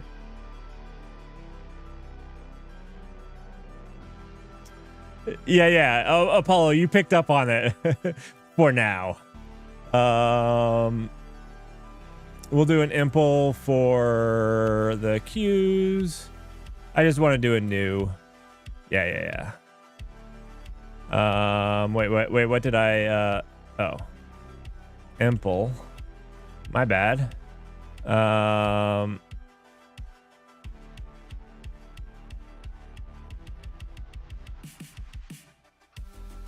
Oh, queues.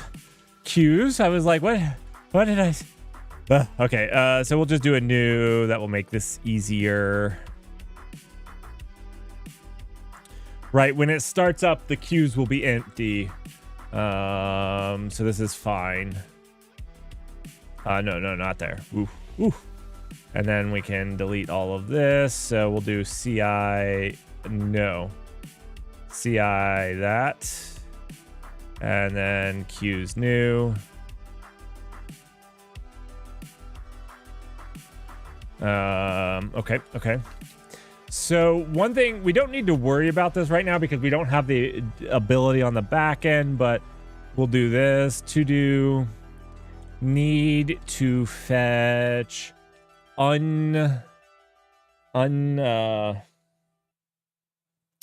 presented messages from database. We're not doing that right now, but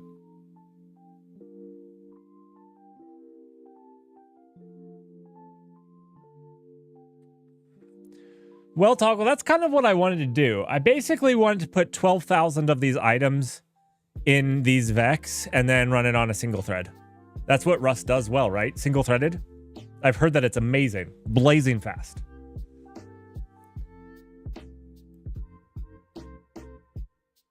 Blazing fast.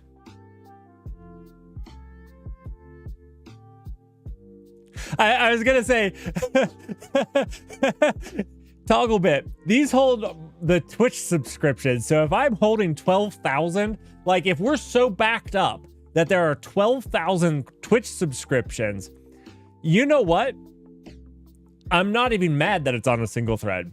Not even mad. Oh no, there's just one. There's just one. There's just one. One. On a single thread.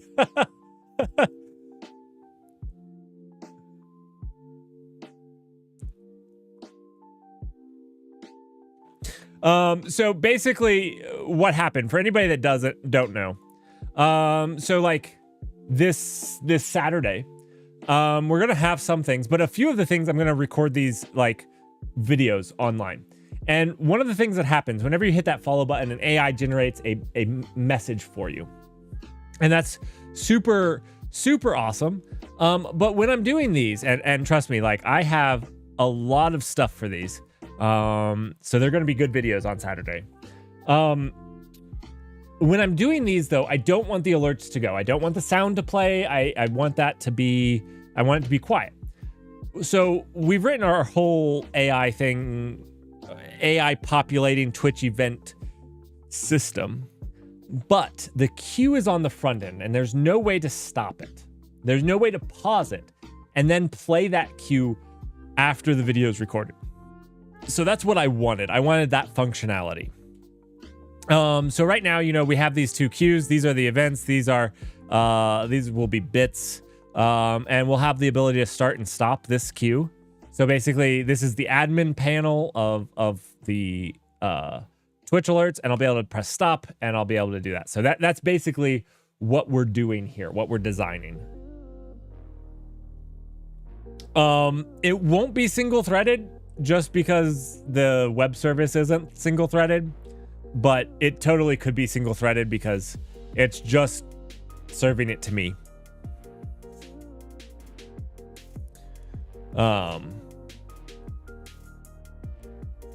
Okay, so back into this.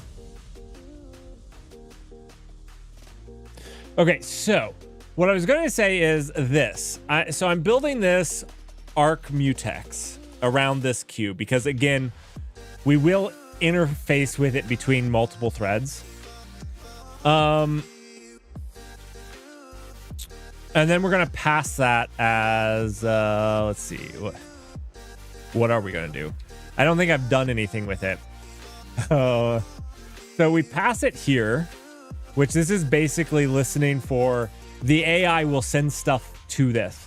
So the thing that gets the Twitch message and populates, or the event and populates it with the AI is handled here.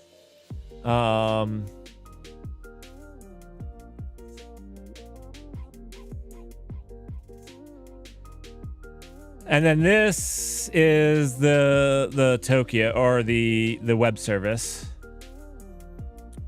And so the front end here is what is that called? HTMX. We're giving it another shot. I'm notoriously critical of it, but we're actually going to make a real thing out of it and get a really good feel out of it instead of just playing around with some demos and, you know, playing around with a little to-do app. That's all we did last time. Okay, so we have our queues. We have both queues. Let's go here and handle our message.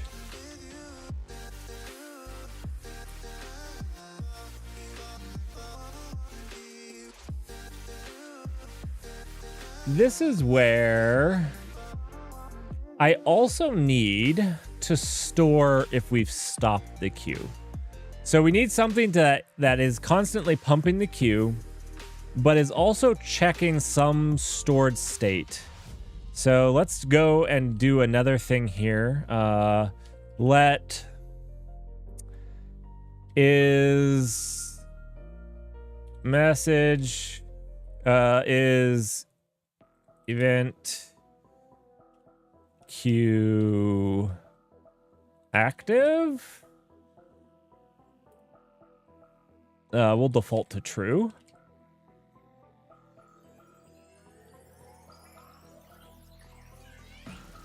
This feels like I'm overcomplicating it. I'm pausing because like this feels like I'm just way overcomplicating it. Oh, there is an atomic bool, isn't there? Ah, good call out. Good call out.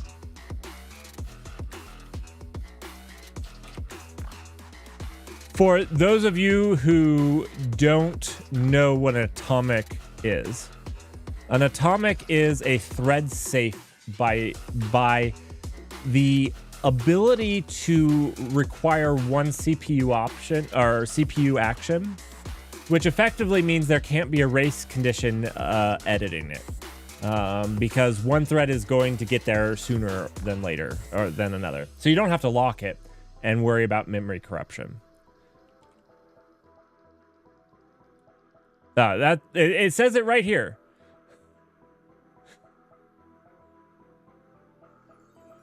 Right. And so this is important. This type is only available on platforms that support atomic loads and stores of U8s. Because again, it requires you to be able to do that in one operation. Pretty cool. But good call. Good call out.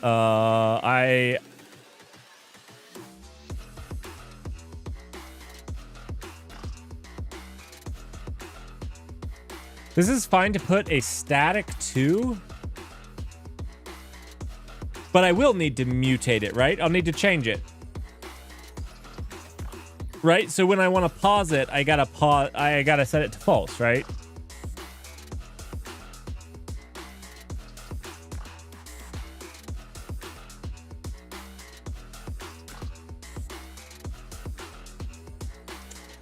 Oh.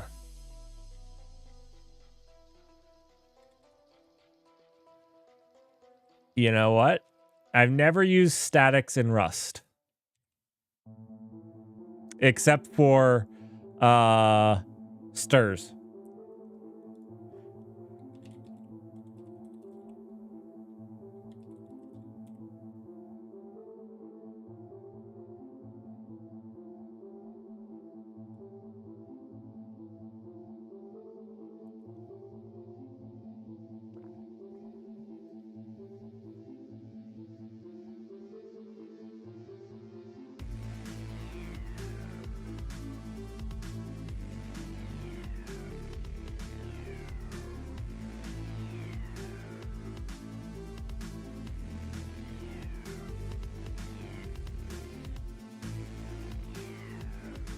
Okay.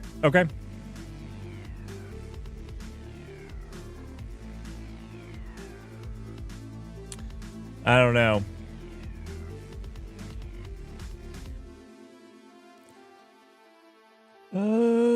Okay, let me read really quickly. I don't love this.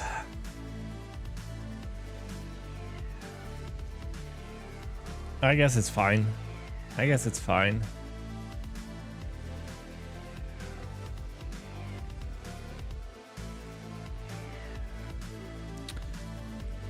Okay. I deleted it. Okay.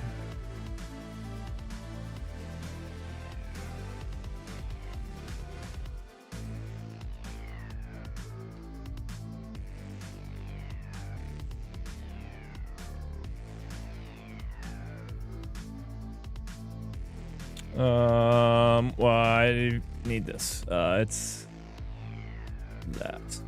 I can just copy it. No, I didn't need it there. Let's see. What were we calling this? This was event queue active. Let's see. This equals this new. Not false.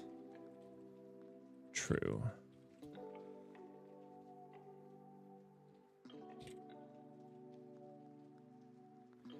Expected item. Found keyword let. Yeah.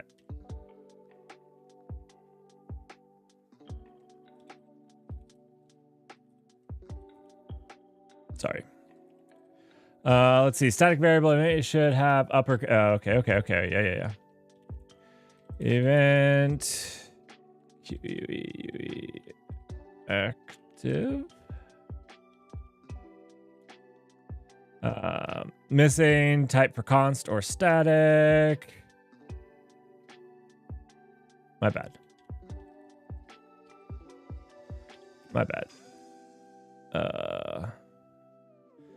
I don't.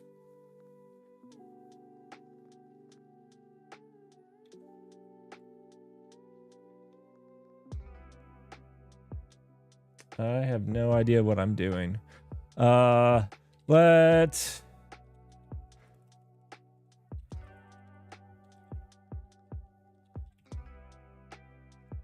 oh wait, this just took me back to the same thing.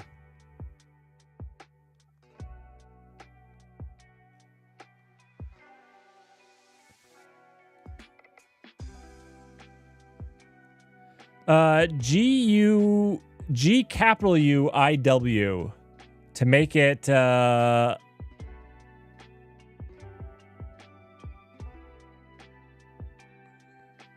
okay.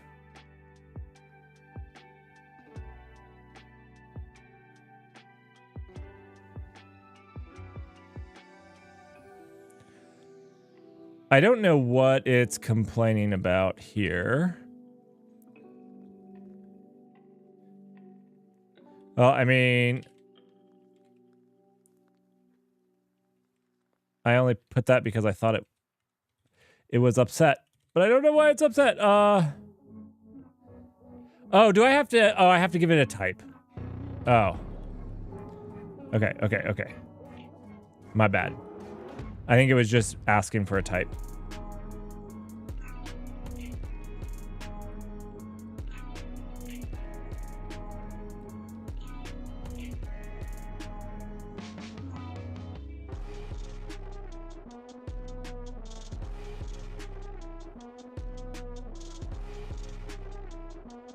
There we go. Oh, yeah. I put the let because I don't know why I put the let. I didn't have the let originally, but it just wanted the type. All right, wait. And then let's just copy this, paste it one more time, and this would be, well, I didn't mean to delete the whole thing. I wanted a single word, but I get it. This would be TTS QUE active. This one should actually default to false, right?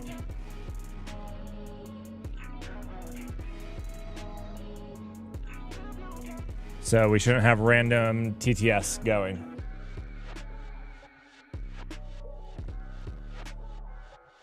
All right. So now we got some global state. Global state is always a good thing. For all of you new, probably shouldn't use global state unless you know what you're doing. I generally avoid global state, and maybe I don't know what I'm doing. But let's move on from that topic. Okay, so we have these things that we can change, and we can render some of the UI elements based off of that global state. Not this. This is not what I wanted. This. So we can start and stop based off of that. We can also control whether we're actually the thing that pumps the queue can be checking those. Okay. So we're looking good here. You know what? I'm also going to pretend that I completely remembered the thing that you said that would make it all capitals. But it's like G capital U I W. That's going to be a little while. It's going to be a little while. Not going to lie. We'll leave that one for a little while. G U I W. I mean, it works. I give you that much credit. It works. I didn't doubt you. But,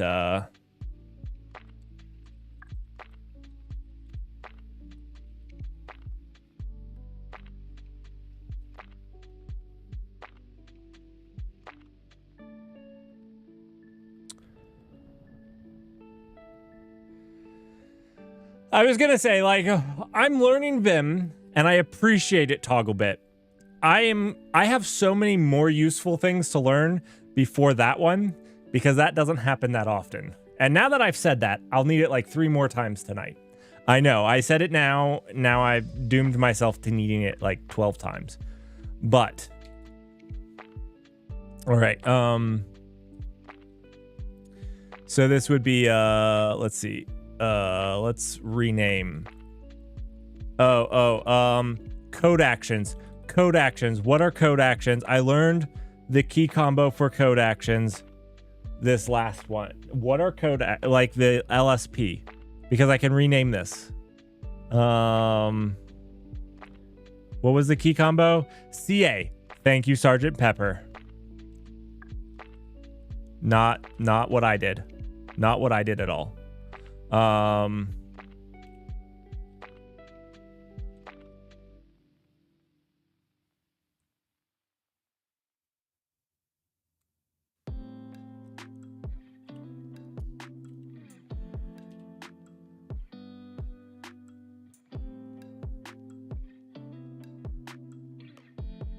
Maybe I changed it. Maybe I changed it. Leader is space for me. Oh, there we go. Not capital CA. You got me there, Sergeant Pepper. It's lowercase CA.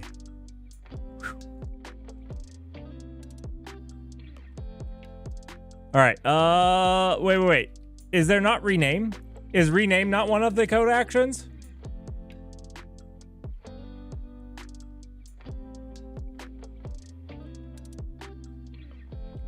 I'm hurt.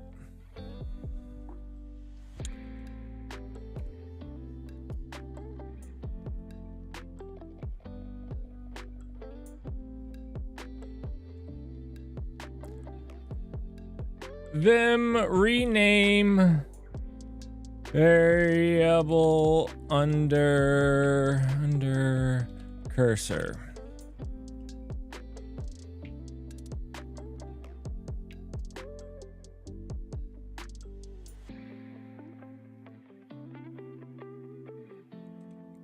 Okay, yeah.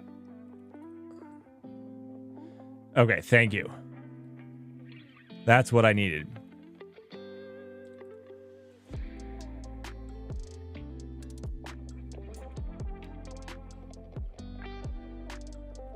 Oh, sweet. Thank you, Sergeant Pepper.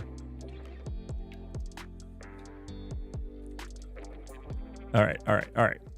Cool.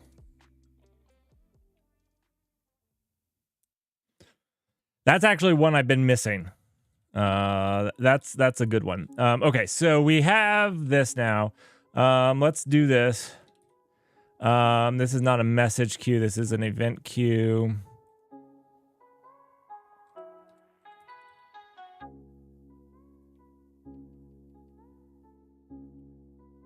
Actually, what did I name this up here? Let's see. I named this queues. All right. Yeah. There are different types of events, I guess. You know what I'm going to do? This is event queues.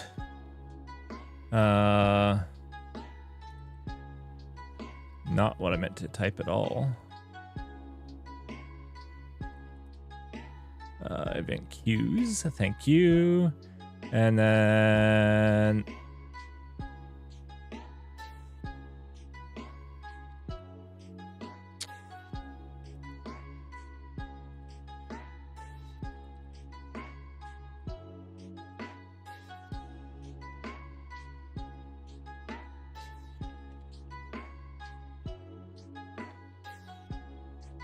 then we've got to, this has the, we want the event queue.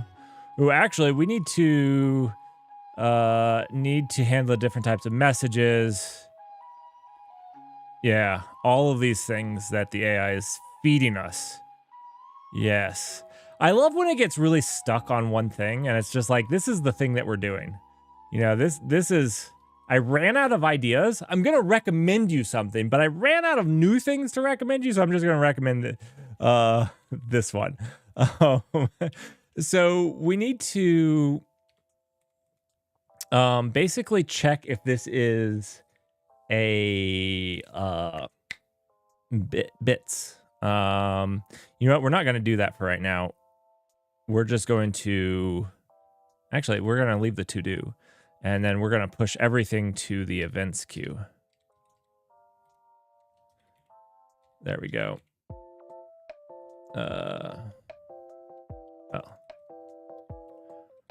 Okay. So that's looking good. But yeah, we do need to basically do a match on the message type, and we could handle different messages. Like we could have another queue in the future, a third queue. We could have as many queues as we want. That's how blazing fast Rust is. I recommend better recommendation. Thank you, Togglebit, for recommending just as good of stuff as the AI has. Thank you for being just as good. All right. So this is where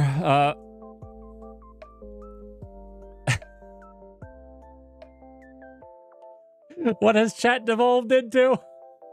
Oh no! How do I stop this AI? How do I stop it? All right. Can we disable what is this? It's Copilot disable. So can we have like we need a Twitch chat disable for quick and easy LSP stop. Look at that. Disable recursive query. Better recommendation.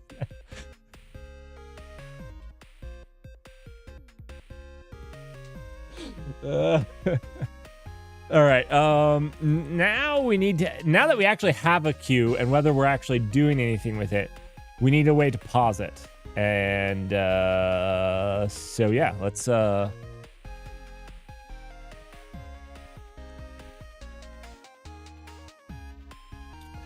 Oh, that's right. That's right. We now send HTML. This is one of the things that is still gross to me, is that we send this HTML, which also means like how it's styled is based off of what we send from the server here. I'm giving this an honest effort, everyone. That way, when I get into an argument with the creator of HTMX on Twitter again, you guys know I gave it an honest try.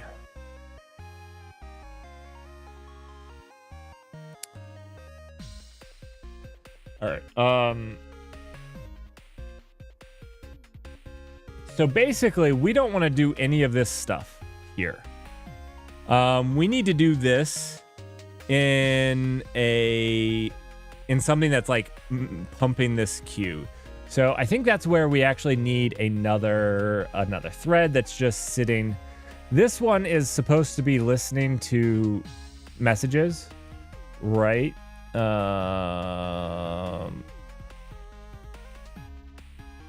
Wait. This is handle message. Let's go up and see what.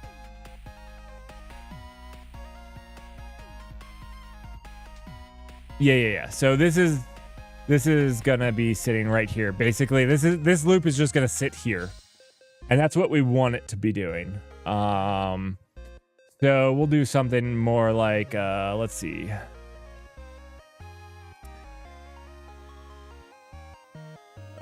Listen to for incoming events and store.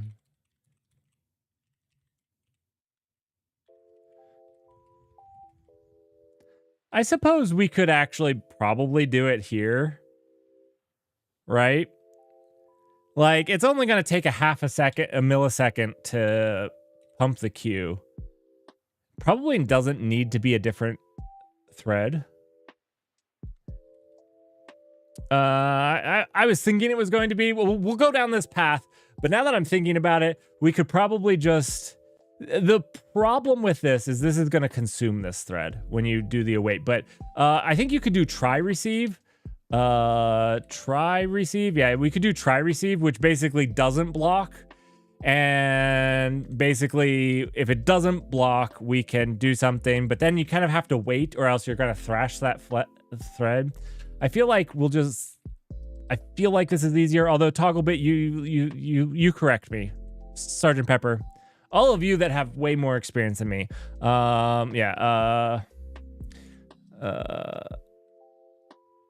process the queues on a new thread. This will not be the main loop for the application. I was just trying to get to a new line. Thank you very much.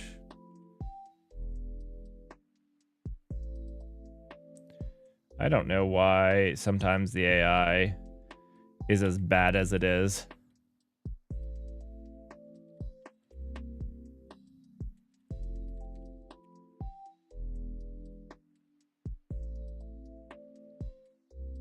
I need more AI.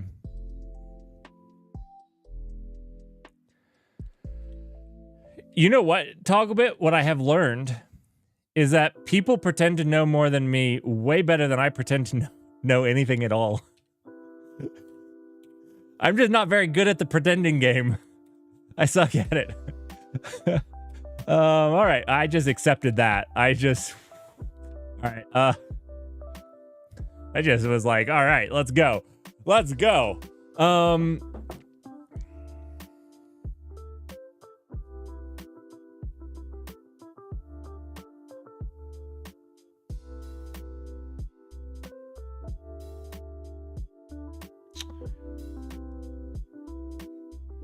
So here's an interesting thing. Here's an interesting thing here. We need to do a couple things. Each message, let's see, what is this type? This is a display message.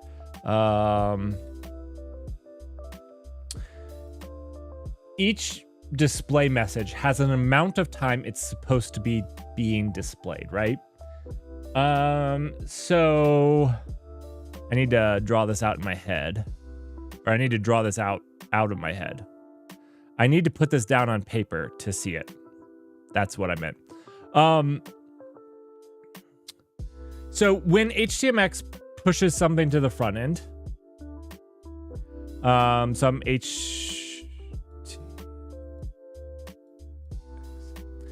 it will have, when we build the message, the display message back here,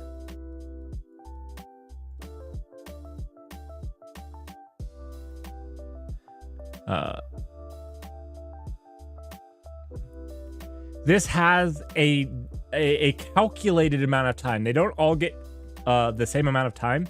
It's calculated based off of how many words are there. And this is important because, like, for subscribers, they get a little bit longer of a message. For raids, there's even a longer message. So there's some variability, and we wanted it to be roughly a pleasing amount of time to read. But we didn't want short messages for followers to stay up for a really long period of time. Anyways, so there's an amount of time T. So now when this goes out to display, how it currently does it is this thing creates a timer that removes the message as soon as the timer is done. But what we need to do is we either need to create a timer that is going to basically send a new message that has more HTML,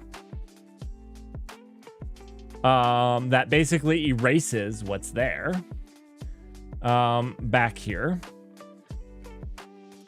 But then we need to check to see if there's something more in the queue, because if there is, we need to send some more HTML to display it, the pop-up again.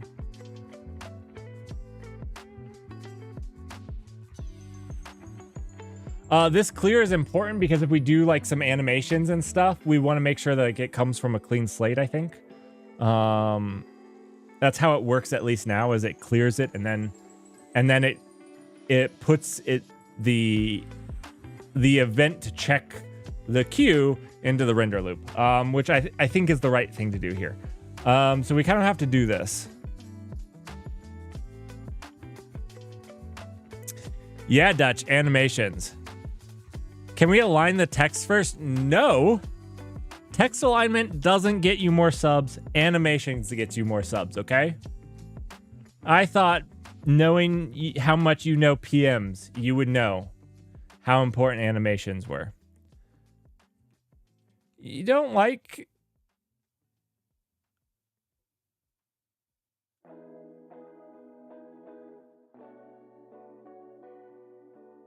Can you just stack the DOM elements in the same parent and ship them with a script tag in each return that has a predefined timer to remove itself from the parent? Can you do this?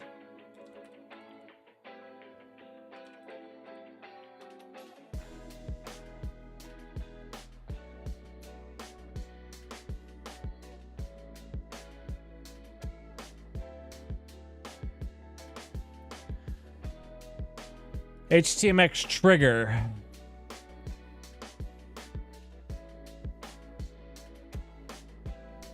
So we could basically do like a timeout event that comes back.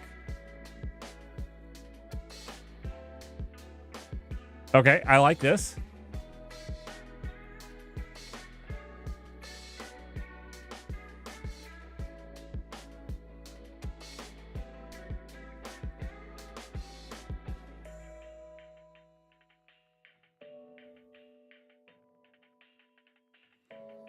Is there just a timer element? Oh, HTMX trigger every 1 second. Okay. So what we need to do is we need to do a get on this, and we need to update this with our field. Like, this needs to be our predetermined thing right here.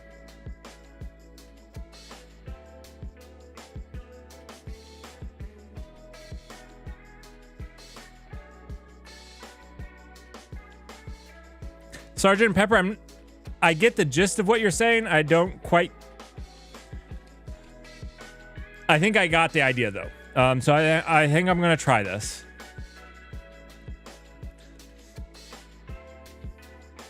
So in that case, do we actually need something?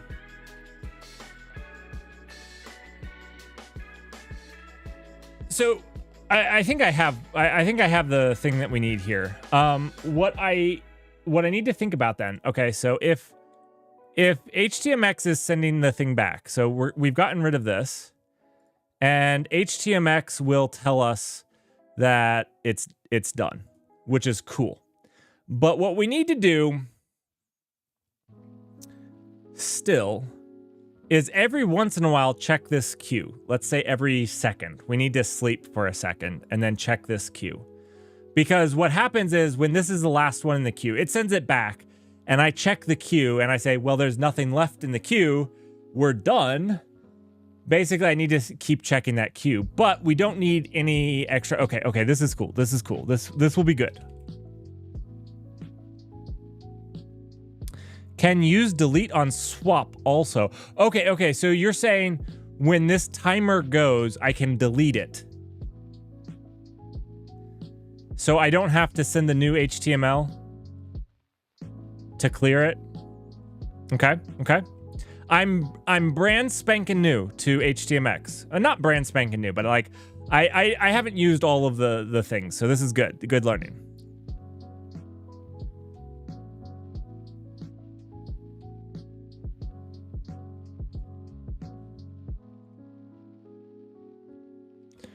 All right, well, we'll give it a try.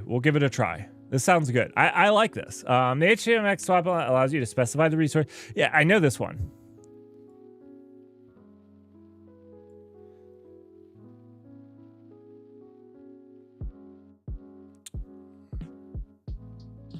So I don't want to return anything here. Then I just want to do the delete. That's right. I just want to do the delete. I make the call and I do the delete. Because the response is going to come on that WebSocket. Oh, but our WebSocket is tied to this, right? We'll make this an inner element of the WebSocket. Yeah. Okay. I think we can make this work. This is like some pretty meta programming here.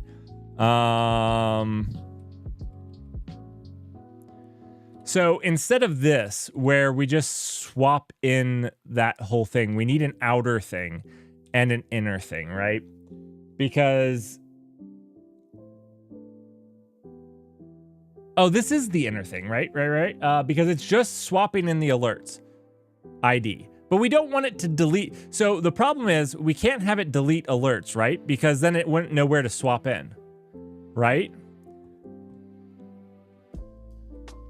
Let me think this through.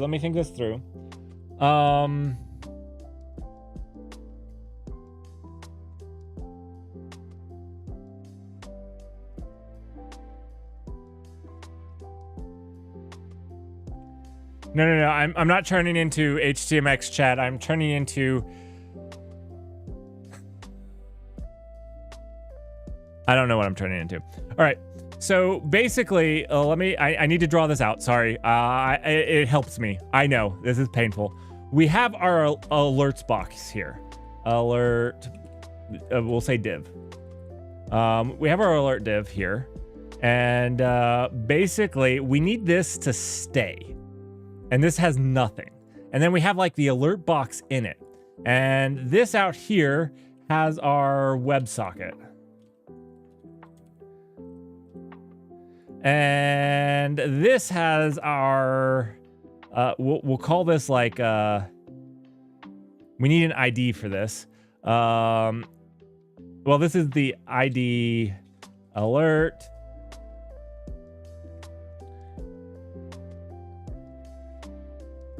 But this is the thing, this thing doesn't auto delete. The alert is actually another box inside, right? Because we need to swap into this thing. And if we delete this thing, we wouldn't be, I guess we could append onto this instead of swap. We could, instead of swapping, we could append, right? Maybe that's what we do. We append onto this. Or we make an inner thing in here. I'm just hurting my brain live on stream. And then this could be like ID messages.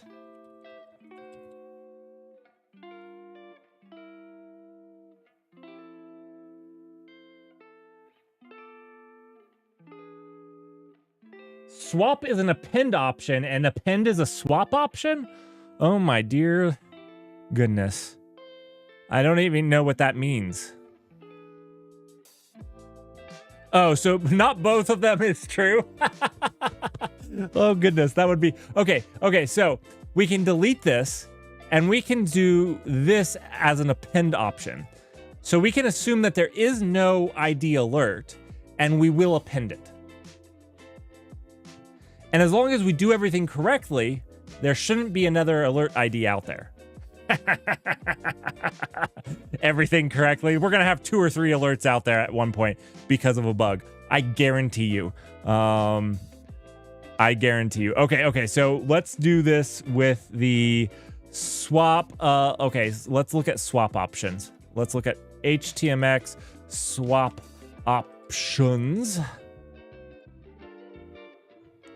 Inner, outer, before begin, after begin, beforehand, after end. That we want append.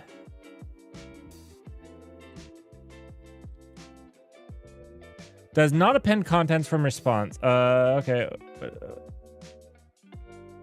The div will issue a request to example and append the return content after the div.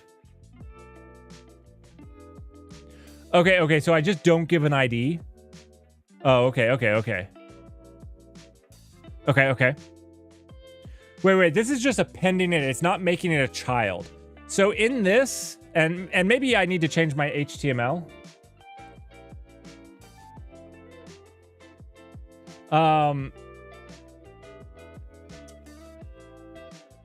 Maybe I need to change my HTML because what I was looking at here was this was like a child of what was I doing here?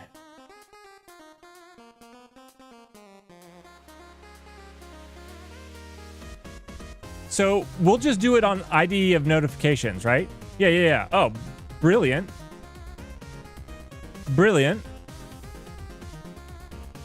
We'll delete that. We can let's cancel that. Okay. Yeah. So then Yeah.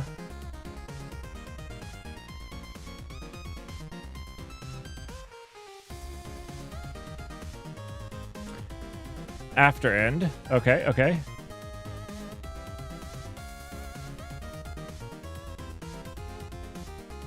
Oh, wait.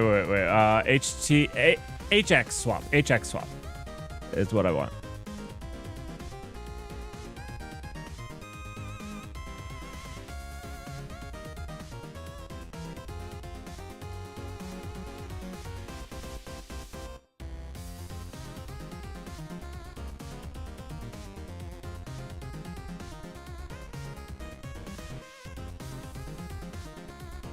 Before we insert the response before the target element. After begin, insert the response before the first child of it.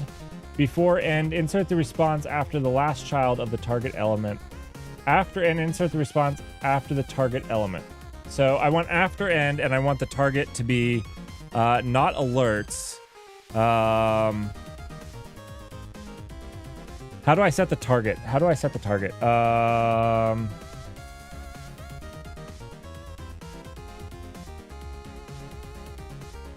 want to set the target. HTMX, HX target, HX target.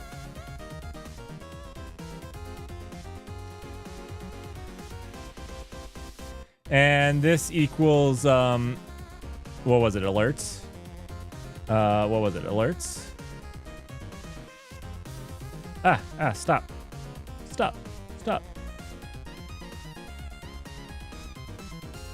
I'll come back to you. I don't know what buttons I pressed. Hopefully I didn't mess anything up. I wanted to go to index. And this was notifications. Okay. We'll go back. And we were here. We will paste that. We will fix our mistakes. All right.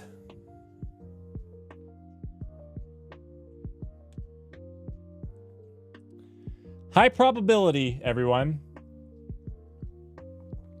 that we display multiple alerts at some point. High probability. Well, because, okay, so how do we know on the back end? All right, I actually have a thing here. Like, how do we know on the back end if we're displaying something? How do we know? So we told this to display, but there's a new thing in queue. How do we know not to render it? How do we know? Generally, yes, people don't have multiple follow and subscribe events on the screen at the same time, right?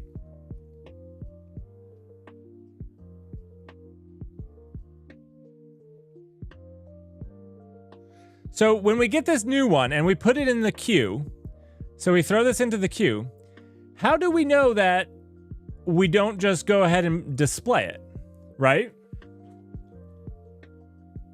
We're going to have to track this state and track this callback. So when we make the call to display, we have to track it.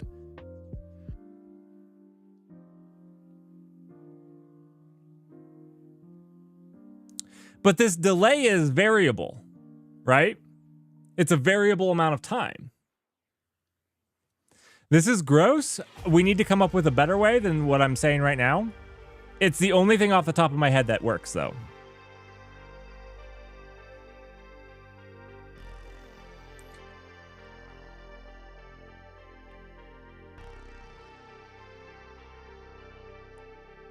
Right. So the thing that looks at the queue will have a fixed delay. But even if the fixed delay was 2 minutes, we could have displayed this one at 1 minute and 99 seconds, and this message came in. And so it's only been displayed for 1 minute when it goes and does this. So a fixed delay doesn't solve that.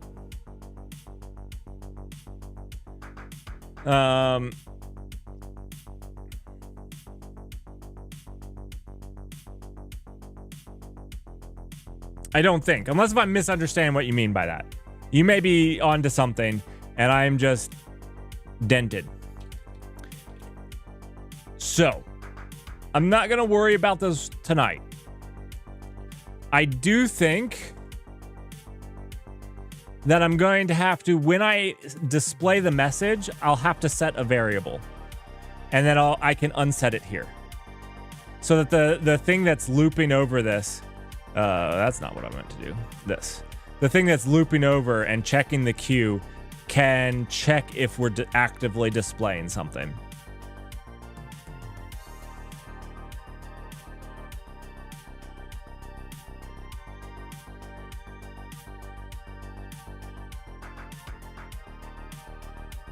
Yeah. Okay. Do users decide what alert does, like play audio or video? Yeah. I think Sergeant Pepper, Wow So Clutch. I think we're all. Wait. Can you append to the DOM and just have the messages delete themselves so the new messages don't mess with the old messages? Well, that's what we're doing, but we can't have two messages up at the same time. One, because what happens if there's 20 messages? They run off the end of the screen, right? Especially if we're pausing and the queue is long, you could get a lot of messages. So I don't think so. Lob saying, do users decide what an alert does, like play audio or video? Not yet, but options are coming. Tell the users to get a vertical monitor or go watch somebody else. Get a vertical monitor, go watch somebody else. So the items will delete themselves from the DOM, but when they delete, they'll also tell, they will also tell the backend that they're done displaying. And then the backend can display another one if it wants.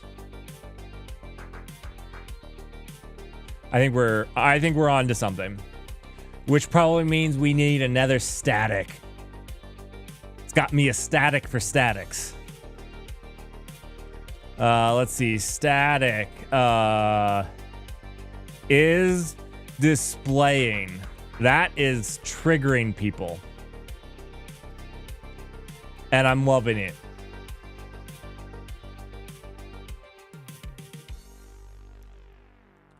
Bask in how triggered people are right now. It's okay. You're gonna make it. All right. We have a problem there, but we're past that. No, we're not past that. We're past that. Where is our? Where were we? Oh, here we are. Okay. So we need the timeout again. Where's the documentation on the... Oh, here we go. So this is pulling. I don't want to pull every 1 second. I just want to trigger once. I just want to trigger. If you're trying to fire an event from HTMX trigger response header, you'll likely want to use a from body modifier. E.g., you send a header like this, my custom event, with a response. An element like would likely need to look like this, triggered by HTMX trigger header in order to fire. This is because the header will likely trigger the event in a different DOM hierarchy than the element that you wish to be triggered. For a similar reason, you will often listen for hotkeys from the body. I don't know what they're talking about. I just want to do it once. Can I just do a time? I think that's what I'm going to do. I'm just going to try HX trigger and then a time. You know, I don't know.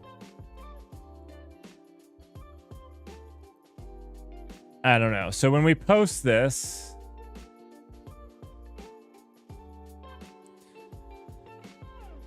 it needs to delete itself. Oh, how are we doing that? Oh my goodness, my brain hurts.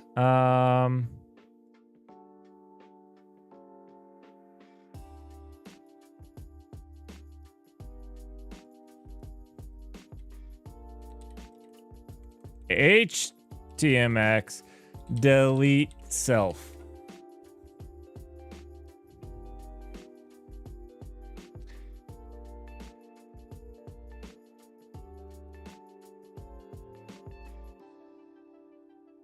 Not what I wanted.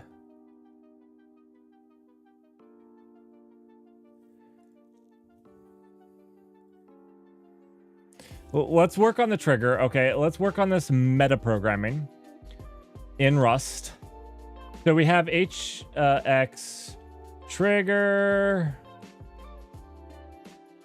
And then this is going to be the amount of time that's in the message. So let's doing that in mod looks something like this, right? Message dot display time. Yeah. Do we put display time in milliseconds? I don't remember. Maybe. Okay. So on trigger, what are we doing? We are doing the HX get. Yeah. I don't know if this is working. I think this is maybe a disaster. HX get.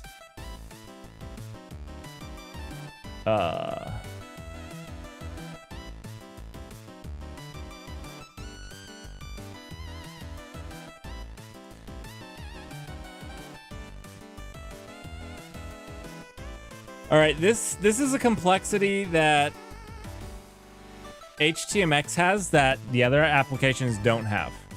I'm just gonna let you guys in on this. This is a complexity that HTMX has that I think this is a clear example of. We have to store this is displaying state on the back end because there's no state on the front end and the back end needs to know to display the next message, right? Now, the problem comes to this. If two people are at this endpoint, well, we actually have a bug here because two people, one could return that they're not displaying anymore. So inherently, an HTMX server has to know about users. So we have to add users to this because every front end needs to have a user, right?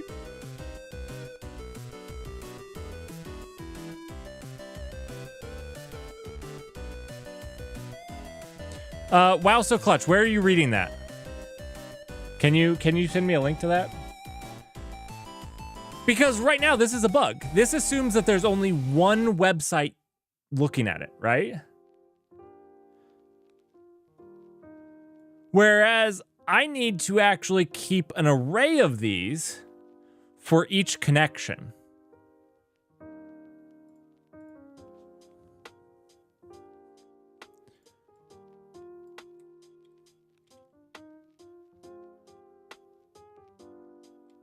Which I think I can do because I already keep the WebSocket.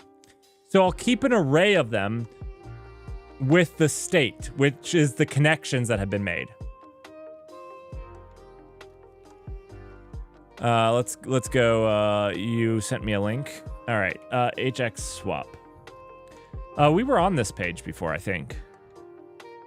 Oh, sorry. I'm sorry. I didn't see the modifiers below. Okay. The HX swap supports modifiers for changing the behavior of the swap. They are outlined below. View transitions API. When you swap occurs, you can use the transition true option of your swap. You can also enable the feature globally by setting, okay.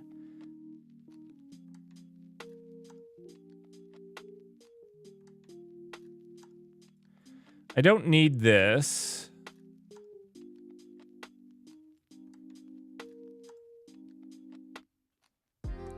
a settle. Similarly, you can modify the time between the swap and the settle logic by including a settle modifier. These attributes can be used to synchronize HTMX with the timing of CSS transaction effect. Okay, this makes sense. Maybe whenever we have transition effects or whatnot, we'll need this, but this isn't going to help us with what we're trying to do. Okay. I need to think about this, so this isn't going to work, but I think I can solve it with the connection map since we already have the WebSocket. Ooh, can I tie them together though? Because this connection state goes in here, right?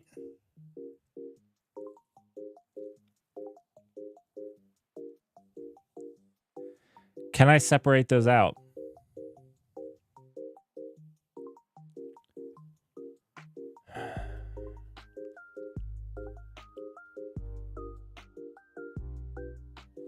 So the problem I'm running into right now is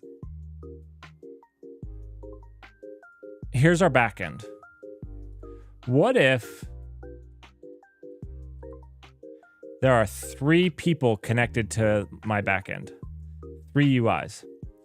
Now, up here, we were saying that, you know, we'll send a display the message, and then it will send a message back when it's done displaying. But that doesn't mean this one's done displaying. It doesn't mean this one's done displaying.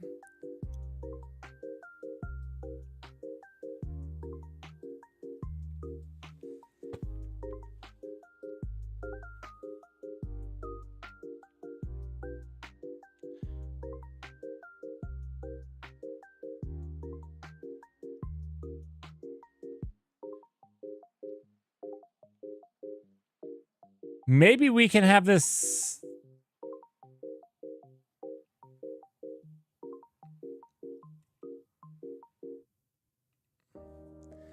Don't you just broadcast the same message to the same channel? Yes.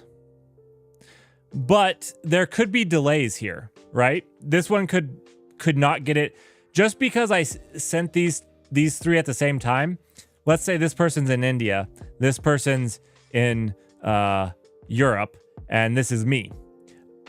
I'm sitting right beside it. I get it in less than a millisecond. These people get it after a long period of time, and their response back is after a long period of time. And the problem is I will have already set that there's no display. But what if I'm starting to display a new thing? And then theirs comes back finally and says, I'm not displaying anymore. And so I write over that and I send even another message. This would be a bug. This would be a bug. And this is the complexities of hidden in HTMX. Thank you for the follow. I don't know if I explained this very well, but like this would be a bug. And so we have to do it not this way. This is a bad way. I have to rethink it from the ground up. Whoa, whoa, whoa, whoa, whoa! Raiding party! Did my Twitch alerts work for you guys? I'm sorry, I didn't get to see the message because it went away too quickly. Try Catch TV, what were you guys up to? Try Catch TV, what were you guys up to? Let me check out. Let me. I'm not even following you. How rude of me. I am now following. What are you guys up to? You read a book called Software Engineering Friend. That sounds pleasant. Was it good? I have not read it.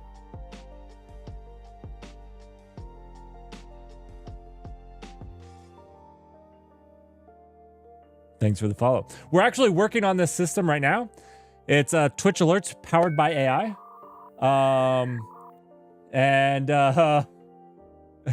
Try Catch TV is the master of error handling. I love that the AI usually takes the name and tries to do something with it. That's fantastic. But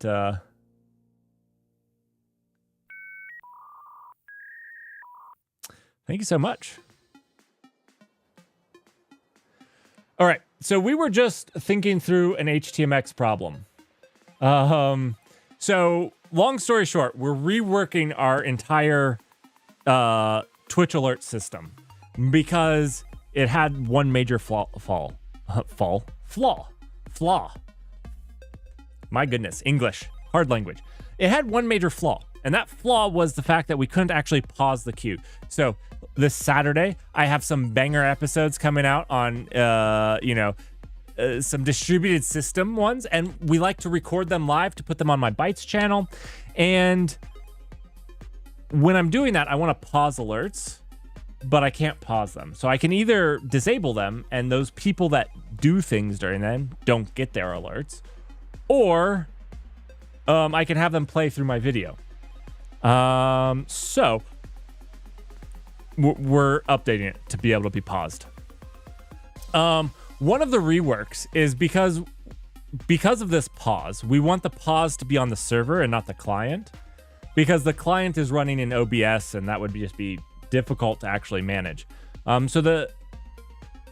So instead of right now, we're using U, which is a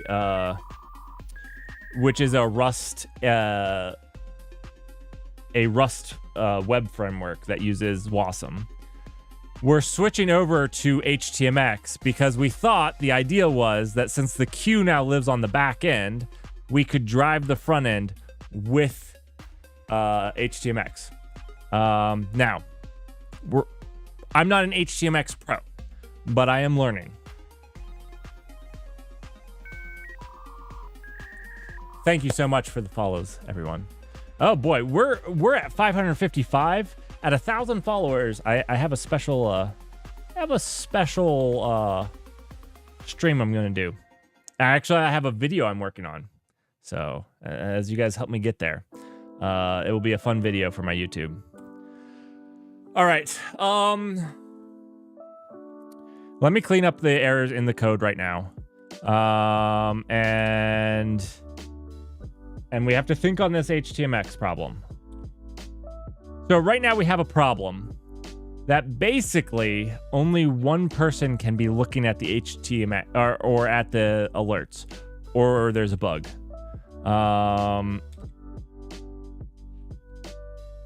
Wait. Our message queue arc,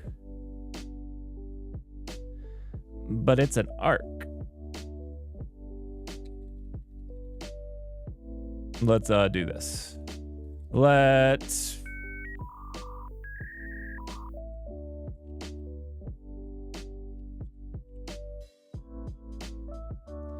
Thank you, Failing Stairs. Rogue with a haunted past. I am surprised they didn't that it didn't put something about stairs in there. A crickety past. Would have been good. Would have been good.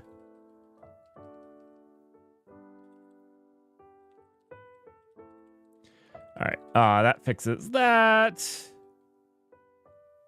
Okay. That's actually all our problem was. So I want to go ahead and delete this. What we need to do is we need to tie. You know what we also need to do? Now that I've just thought about it, we need to also ensure that the AI doesn't. Somebody's gonna prank me with their name. I know this already. Try to get the AI to say something it shouldn't. This is not a challenge to those of you watching that haven't followed or subscribed. This is not a challenge. We need to do some moderation with the AI somehow. Oh gosh. That's for tomorrow, Merrick. Okay. So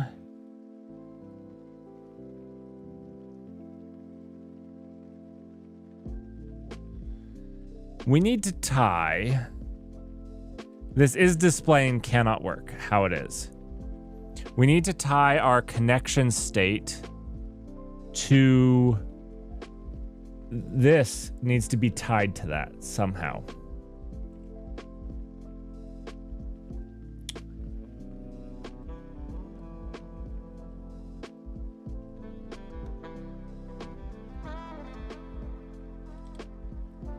So here, oh wait, none's not covered. Oh, we have a bug. We have a bug. Why stop typing this in the middle of typing something? Didn't I? Okay, let's figure out what we, oh, here we go. I found it. There we go. Okay. So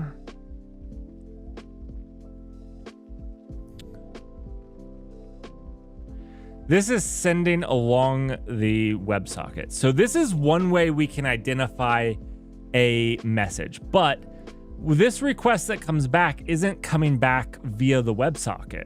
Can we actually leverage the WebSocket? Is that something, it's only able for me to send to it though, really, right? This WebSocket connection, the front end can't actually use, I don't think.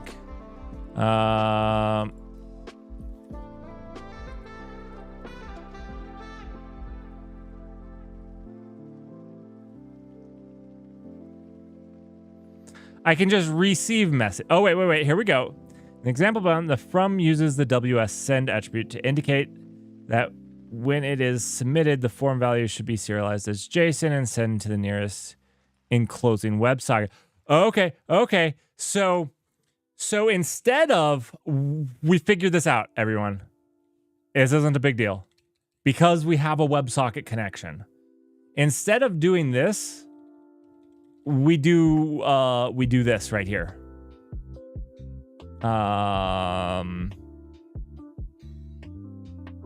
We just do WS send. We do WS send.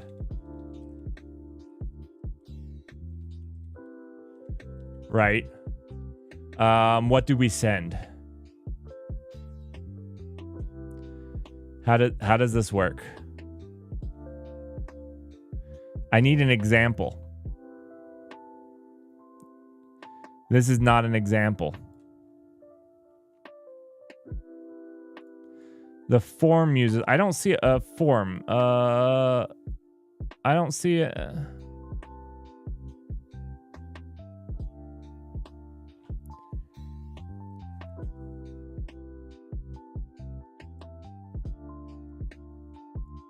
I don't see this in the above.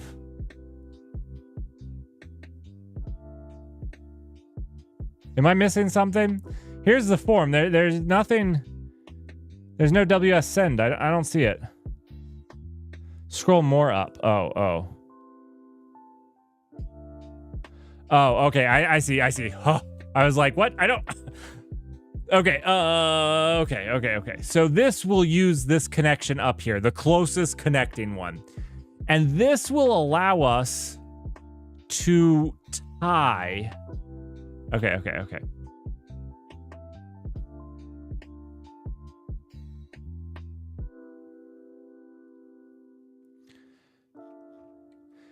Can I just send a very specific payload? I want to send a specific payload. I don't want to serialize a form.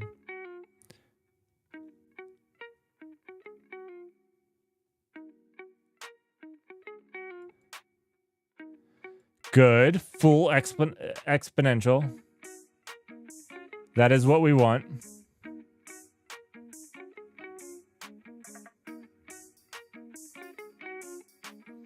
How do I send just a JSON payload? Oh, okay. You may notice that all events expose detailed socket wrapper property. This wrapper holds the socket object itself and the message queue. It's also a capital recurring. It exposes a few members. A send message from. Sends a message safely. If the socket is not open, the message will be persisted in the queue instead, and the sent when the socket is ready. Okay, how do I just do this?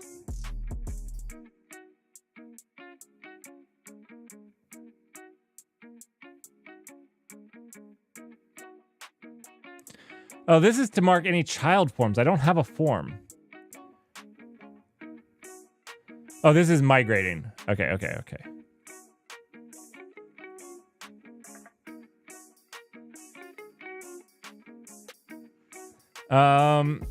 I just want Can I just do some JSON in here? Actually, can we just do this? Will that just send plain text? Done.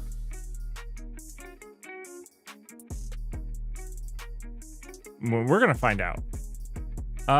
Let's just compile this and see what it does. I don't know what this is going to compile. That should have been the statement. Is I don't know that this is going to compile. Okay.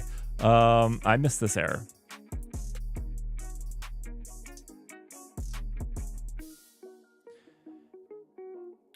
What do you mean all the open source code on GitHub? Yes, it's all open source on GitHub.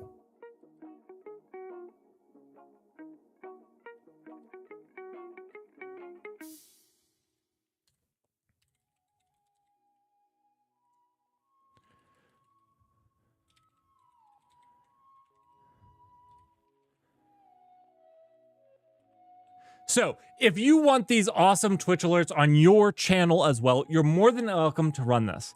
Now, it's not in a good state for you to take this and run, trust me, but my goal is for other people to be able to leverage the same system themselves, and yeah. There's even an admin panel. It looks like crap. It's okay. It won't hurt it hurts my feelings. Just a little. Don't say that about it. I worked hard.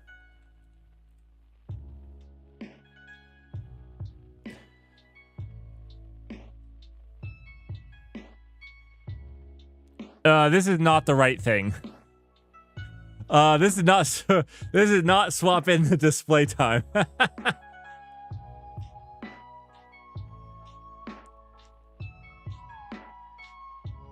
yeah, if you want the code, it's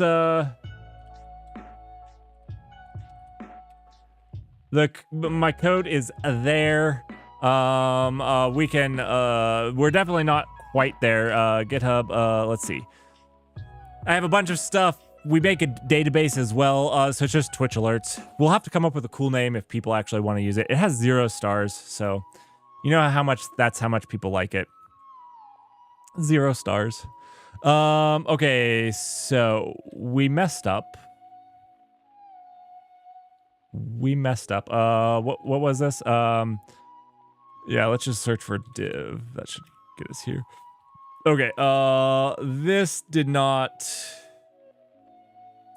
Oh, of course, this is just a string. I need to. Okay, so do I do this? I think this is what I'm going to do. Let trigger equals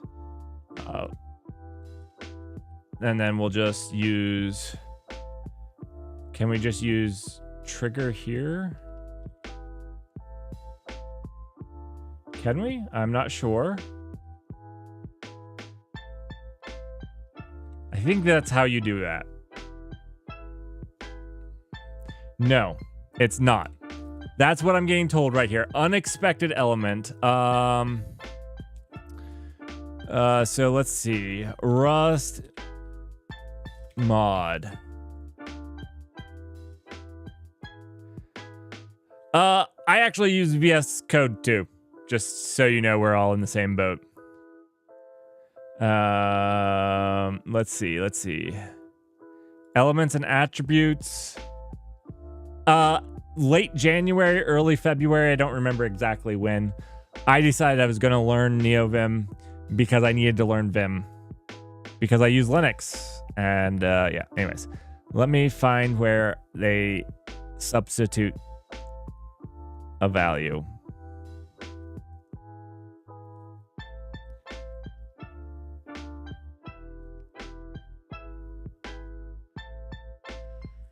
How do I make this yeah, okay, text and escaping. How do I make it a value? Like how do I make it a Rust value? I feel like, okay, so this is how. Oh, Okay, so instead of curly braces, we do these. Not entirely sure. That seems to maybe be right. Hot reload. No, that was not right. Oh, that is definitely not right. I'm dumb. That's so wrong. All right, that is so wrong. All right. Here we go. I don't think this is in milliseconds. Is this in milliseconds? I don't think it is. I actually have no idea. I'm gonna assume that we're just passing that. It could be in seconds, which then I would need to, you know, I don't know. We'll find out.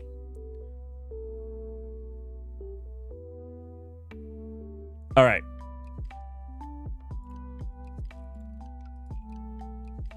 So in theory, we should get something here. Theory does not seem to be playing out in my favor.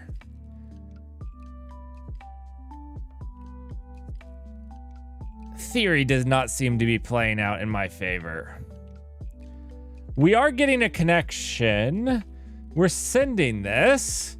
Trigger is 20 milliseconds, so it's definitely sending it in seconds. Oh, no. This is getting sent. This is just a, okay, well, this is a dumb, let's see, main. This is just our test apparatus, which is sending, you know, again, I don't know what a real message sends. We're gonna do this. Reload.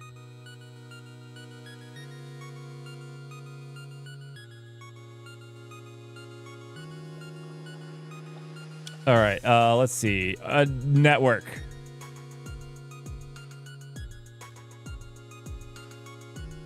The WebSocket is pending. I don't like that.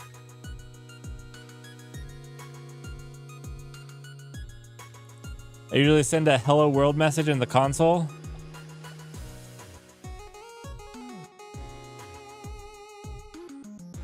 I don't know how to do that with HTMX, right? Because like there is no front end. How do I send to the console? There's nothing there. I mean, I'm sure that there's a HTMX thing, right? HTMX log to console. We're gonna ask ChatGPT. See if it knows the answer.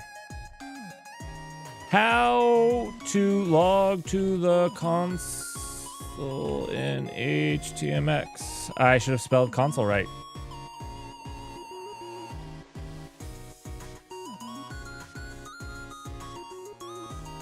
Is it mocking me? Right, there's a... I don't know. I don't know if it's mocking me or not. Just put this script tag in there. Is this the solution? I could send it a script tag. I mean, like, I could do this.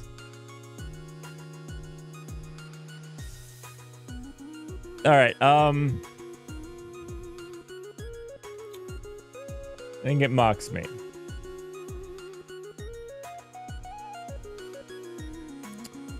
All right, this is weird.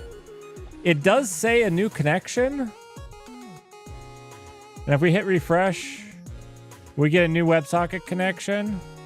That only passes after the handshake.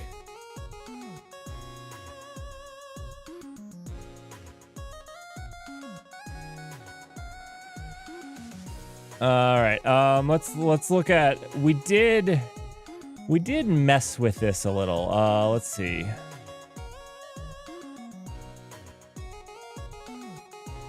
We did mess with all of this just a bit. Although it's not saying that it's trying to send this, is it?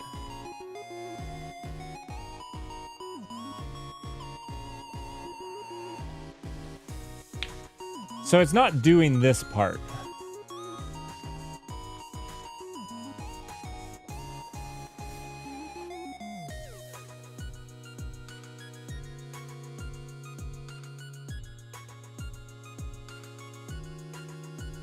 Oh, this is not fully connected, right?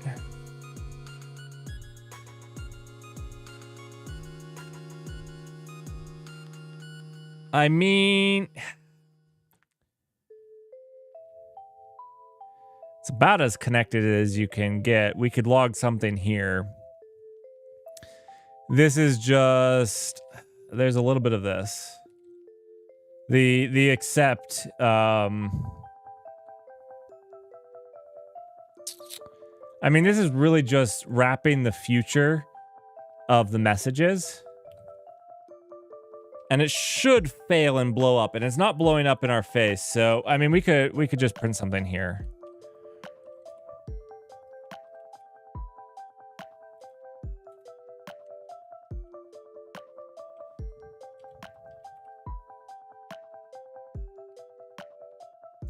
Yeah. I mean, we're cooking here, but we're not getting.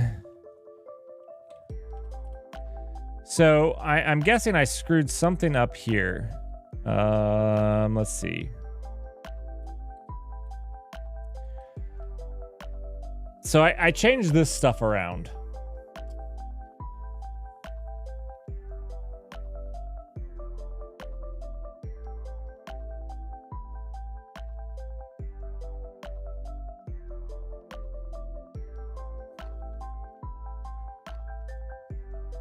You know, I just added these things. I'm gonna delete them. Right? I added all of this.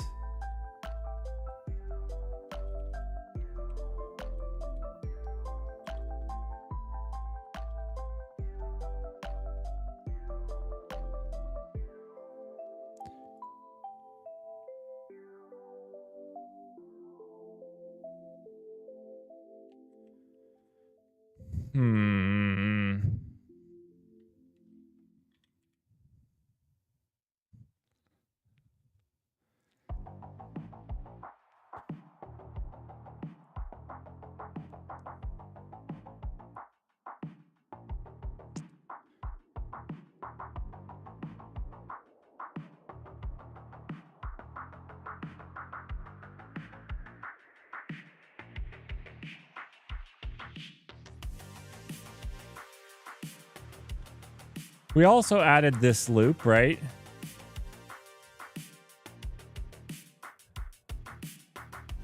That's just checking, let's see, that's just checking the queue and then calling handle message, which is actually pretty dumb.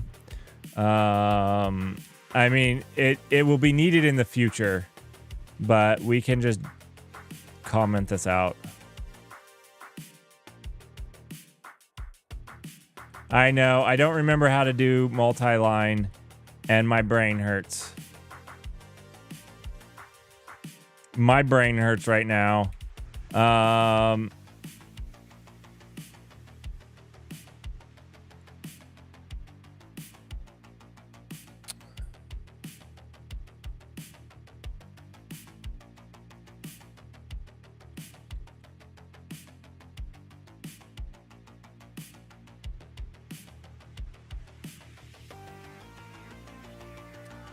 The thing is, I don't see this getting written. Oh, there we go. We are writing it now. So that did fix one thing. I don't see it in the DOM though. So this tells me while we're sending now, and that's working, this is not right. This is not right. Because HTMX is not enjoying it.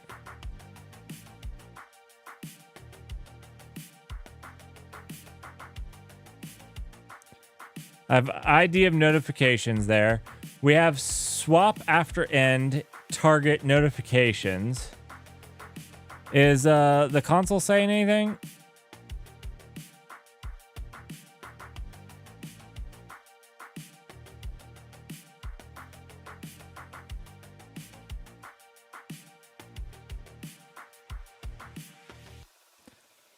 I don't see anything.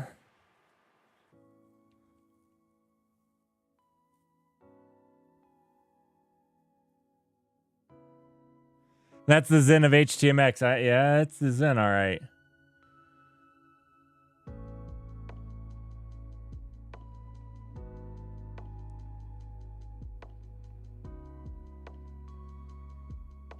So the other thing that I did, let me update this. The other thing that I did was I did delete our div of alerts. Is it not?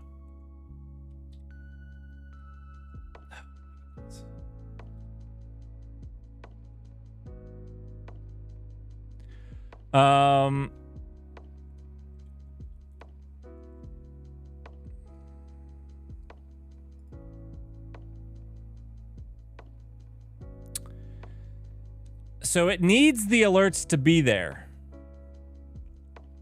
I thought after end would just append it.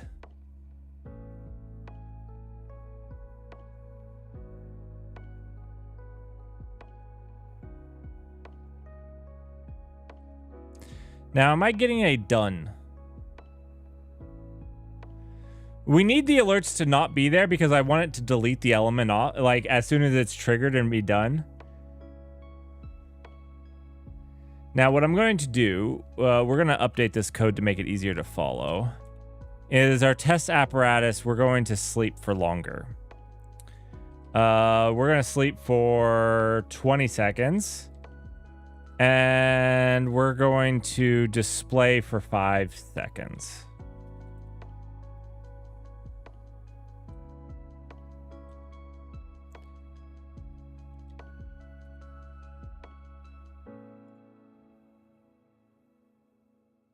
Now we'll wait for a message to come in, which since we probably missed the first message, we'll have to wait for like 20 seconds.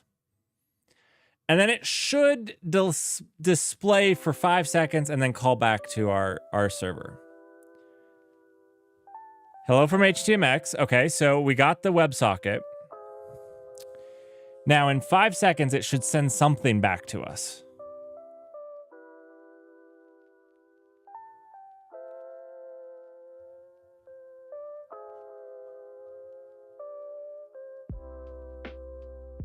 It's been 5 seconds, right?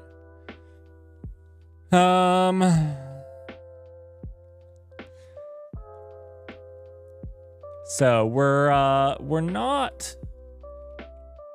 You did not see it.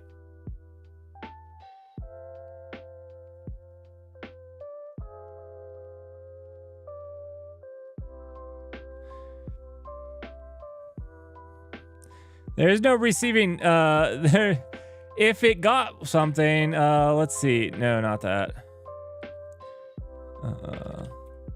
If it got something, it would have said receiving message. Let's see. We can go. Received a message from peer-to-peer.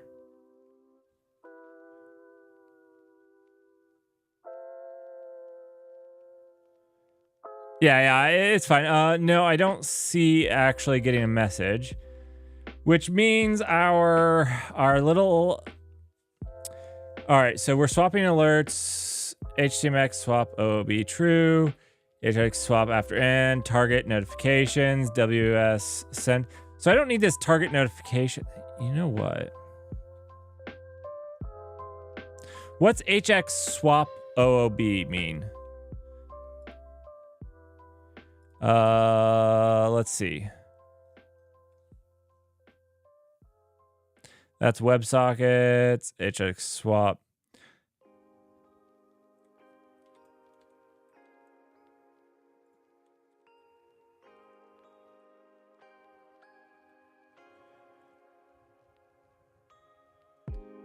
There's no thing on OOB. What does OOB mean? Why did I do OOB?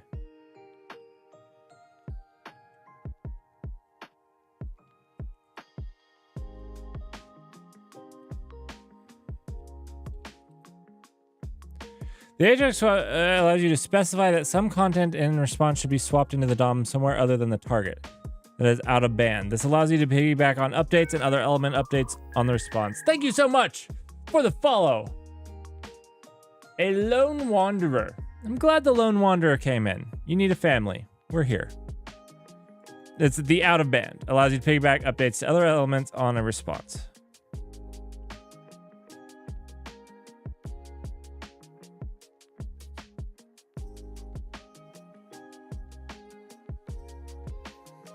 The first div will be swapped into the target. Yeah. The second div, however, will be swapped as a replacement of the element with the II. Oh, okay. So this is kind of telling it that it's looking for a replacement. So I think I can do this. I can delete. Wait. I can delete all of this. I don't want that. And then I can go in here, go to index, and I can delete this. And now will it do what I wanted? Not positive.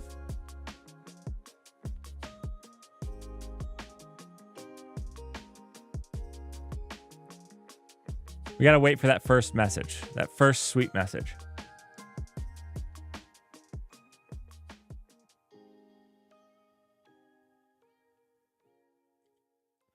It sent it, but it didn't swap it in.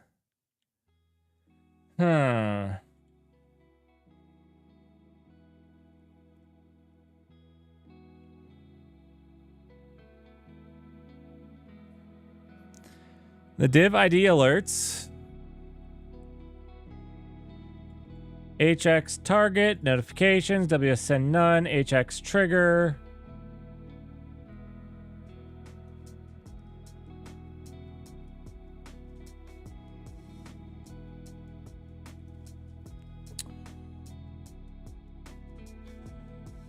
Okay.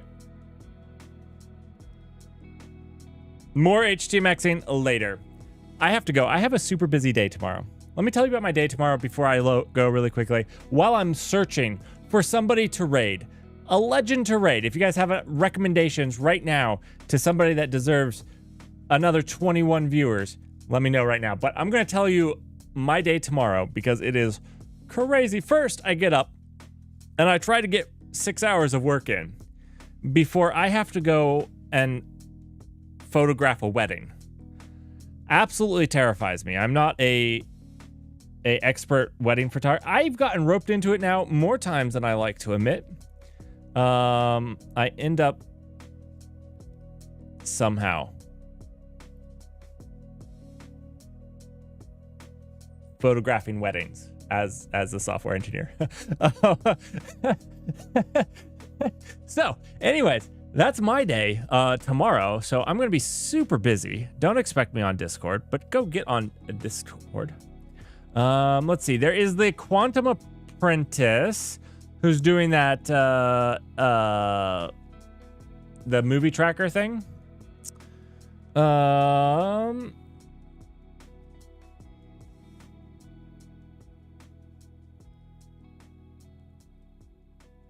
Let's see. Let's find a... You know what? Have you guys learned Zig? Let's go raid the Gray Hatter. He's a person that comes and hangs out in chat. So he's streaming some Zig.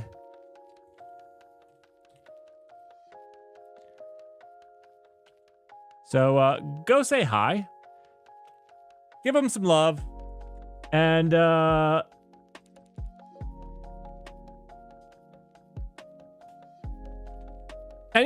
thanks you guys so much for joining. Have a fantastic week. See you on Thursday. And Saturday. Join me on Saturday. I have some really good things going on Saturday. See you guys.